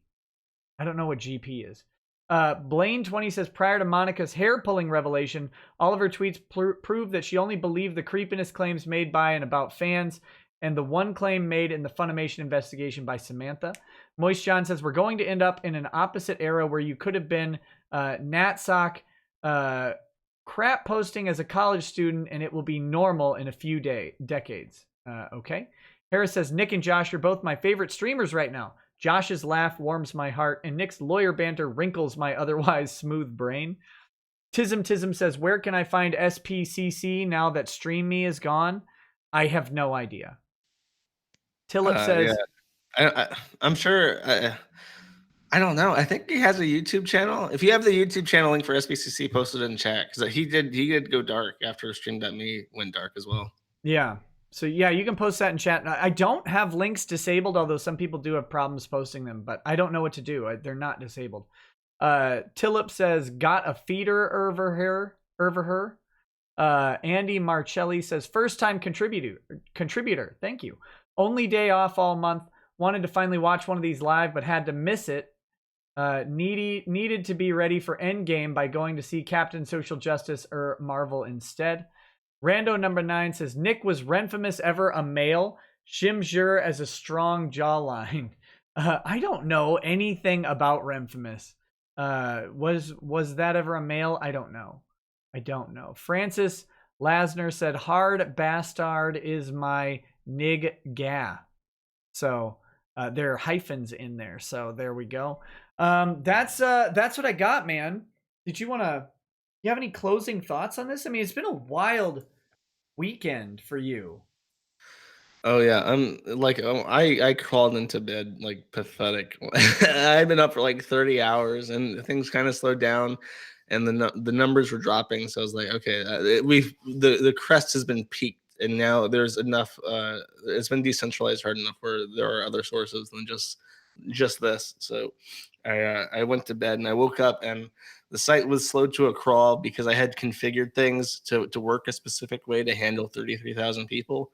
And it cost overall performance on low load. So I had to reconfigure it back to what it was before. It was intense. And the thing is, I don't even think like the worst of it has arrived yet. Because if people are pissed, they could like I don't even know. I was thinking about this before. Like, what would I change my name to, or not my name, but the site name, if if Kiwifarms sued us for trademark infringement or something in the U.S.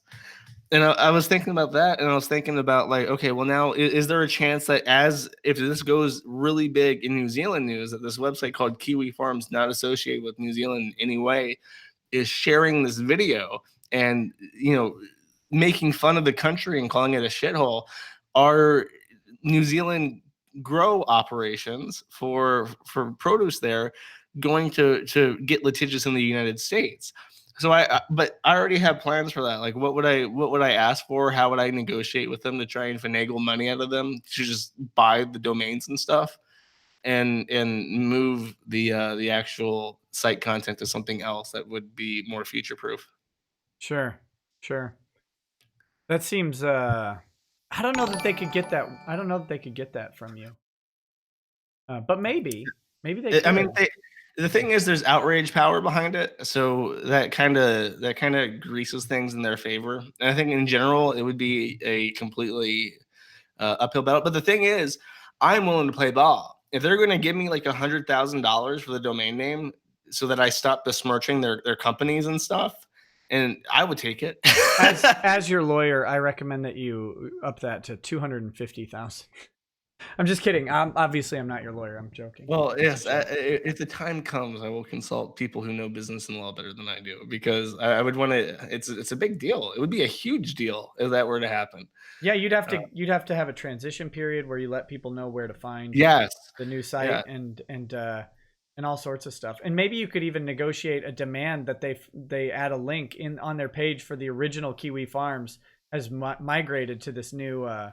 I website. was thinking of like an interstitial site where it's just like, do you mean these great New Zealand produce companies, or do you mean this website, which is now, whatever, the Pee Wee Barnes, the Banana Hut, whatever. That'd be good. Okay, so there are a couple chats that came in and they pertain to you. Taco Jones says, "Can Josh promote himself?" So one more time, where can people find you? Obviously, they can go to kiwifarms.net, but you've got matt@theinternet.com, right? Is that it? Yes, Matt at the internet.com is the Dick Masterson enabled site, which is fantastic. Yes, go there, subscribe, pay money to Josh because not needs it, but deserves it, earns it. He earns it. Someone, oh yeah, that was another thing that the stupid chick on Twitter was saying. First of all, I did not invite her on my show, but someone else said she should go on. She said that I couldn't afford her appearance fee, which is funny because, like, one, I wouldn't pay you anything. Two, you're not invited. But someone asked her about the appearance fee, and she said, "I deserve to get paid for my work, just like these YouTube hustlers." And what's the best part of that is, I don't think she understands that none of us think we deserve a dime. Um, I'm sure you know, some of them do. well, I mean, yeah. Speak for yourself, sir. Okay, some people do. I don't deserve anything. I hope to God that people find the value in what I provide to give me money for it. But like, this is the difference in mentality between people and sub people, right? Is that sub people think that they're owed something by the world, and other people go out and try and make themselves worth something to the world. So, oh, Yeah. what a sad excuse for a human. Bagel Goose says, "Null, show toes." So No. Solo Beverly, I AFK'd for a bit. Did you read my $10 chat? I did. Lightened One says, "Get on the Hard News Network. He'll shill for Vic." There you go. And Schwanz Gruberman says, "Ask Josh where our guy BB is at." Where's our guy BB? Does he mean BB Netanyahu? No, he does not. The only video I've ever had taken down besides the stream on JY that never happened was on Chantal, and in Chantal's stream, I mentioned that she, as a Canadian, was dating for many years I believe he is from Ghana, or he's from some West African country, and his name is BB, and everybody thinks that he would dated her for permanent residence visas. Oh. But he went back home for Christmas in 2008, and he has not been on any video since. And she says that he came back and it just hasn't had him on video. But the rumors are that he got his permanent residence visa and has been opting not to live with her, or has just left, just given up on the dream of becoming Canadian, and is back in Ghana happy with his family. Oh man. So I don't know where he's at. I'm sorry. No, that's okay. Someone made an evil Jew powers meme for us, so let me bring that over. Wait, I could just screen share this. Yeah. All right. We'll screen share this real quick, and then we'll finish up the chats. Here you go. There's the evil Jew powers gif from Liz Reptile. Okay, let's see. Liz Reptile says, "Quick, Nick, check your Twitter. I made a gif for you and Josh, showing evil Jew powers." Bagel Goose says, "Show toes, coward." So he's calling you out. You turn that camera on and show us those sweet balance knockers you got down my there. toes are dirty right now because I haven't swept my floor in a while. So you don't want to see them. Trust me. Some people like it. Don't even. Bill Cyber says, "I keep hearing about gay ops in regard to the Vic thing. What is that? Like missions that can only be done by homosexual commandos, basically. Sir, terrorist fashion designers have hijacked a nuclear sub. My God, send them in." Yeah, gay ops is an internet term for basically just behind the scenes hijinks to damage someone, and they happen all the time, constantly, and it's really embarrassing that they do.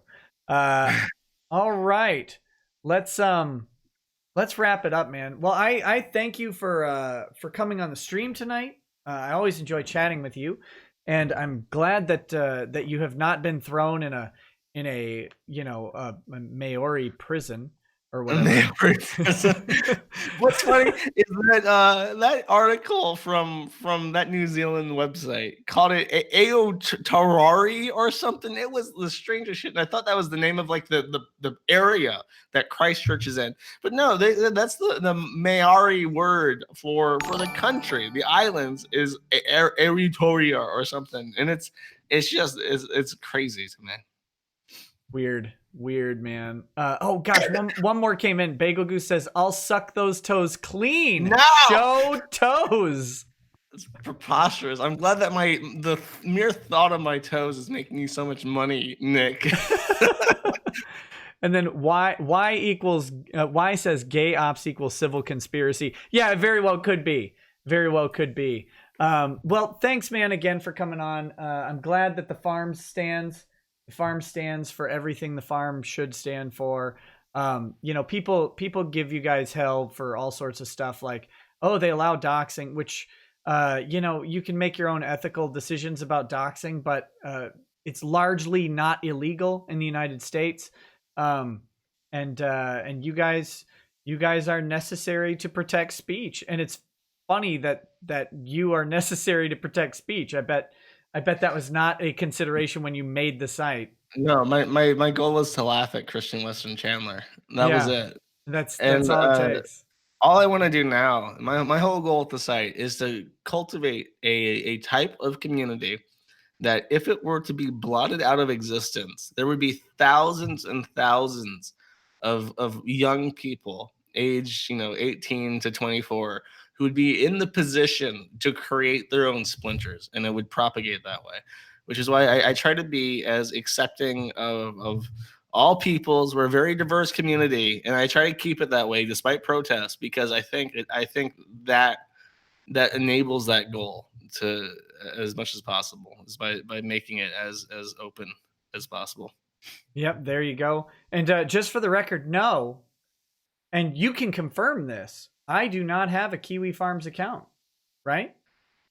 Nothing I know of. I can't say to any certainty, I but as thought far as I there was like know, an approval process or something. no. Anybody can join. And, you know, I can't stop you from joining as you know, what's that guy's name? Rick Nikita. Rick I can't Nikita, yeah. stop you from joining from that with like a picture of you with those fake glasses with the nose and the eyelashes. Yeah. Your avatar. I can't. And even then, if somebody literally did that, I would not be able to say with any certainty that it's actually you. Though, if people do join with the name of a person who is relevant to the forum, I ask them to change it because I don't want impersonation.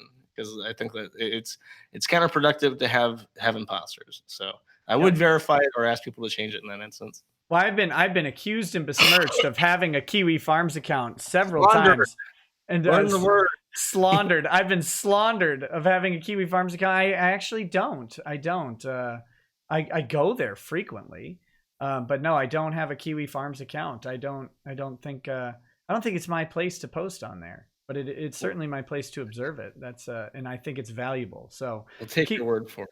That's keep all we got. keep it up and stay humble, brother. And yeah. Thank you to the chat. Oh God, there's a couple more that came in. Schwanz Gruberman asked if Josh would bury his face into Chantel's backside if she was puking on the toilet. No, because that's how you get splattered with mud. That's how you get dumped on. You don't want that. Ugh, that's gross. Sakaki Onsai says, "Okay, brain. What are we doing tomorrow night? I guess the same thing we do every night, right? Like we try to lawsplain the world. I don't know." MSpec says there's nothing wrong with doxing. Is that supposed to be MSPX? Anyway, MSPX like, is how I pronounce it. yeah, you gotta make up your mind on it. There are lots of things that are not correct that are legal, but people have to decide that. And some people think that doxing everybody means that doxing has no power, and other people disagree. I prefer not to be doxxed beyond what is out there publicly already, but you know, there's not much you can do about a lot of this stuff. What you can't do is like try and sue the Kiwifarms over and over and then try to get disciplinary actions against a lawyer who laughs at you. Or send threatening emails from a foreign country. Right. Amtank finally, Null is cow, dead mouse. So there you go. All right, guys. Well, thanks so much for the great stream. Thanks, Josh. And I'll say goodbye to the chat, and then I'll say goodbye to you in just a second. And then we'll see you guys tomorrow night. I'm not sure what's happening. I'm going to try and get the 40K stream this week, and I'm going to try and arrange some very good guests this week as well. So stay tuned, and we'll talk soon. Peace. Yep. Take it easy, chat.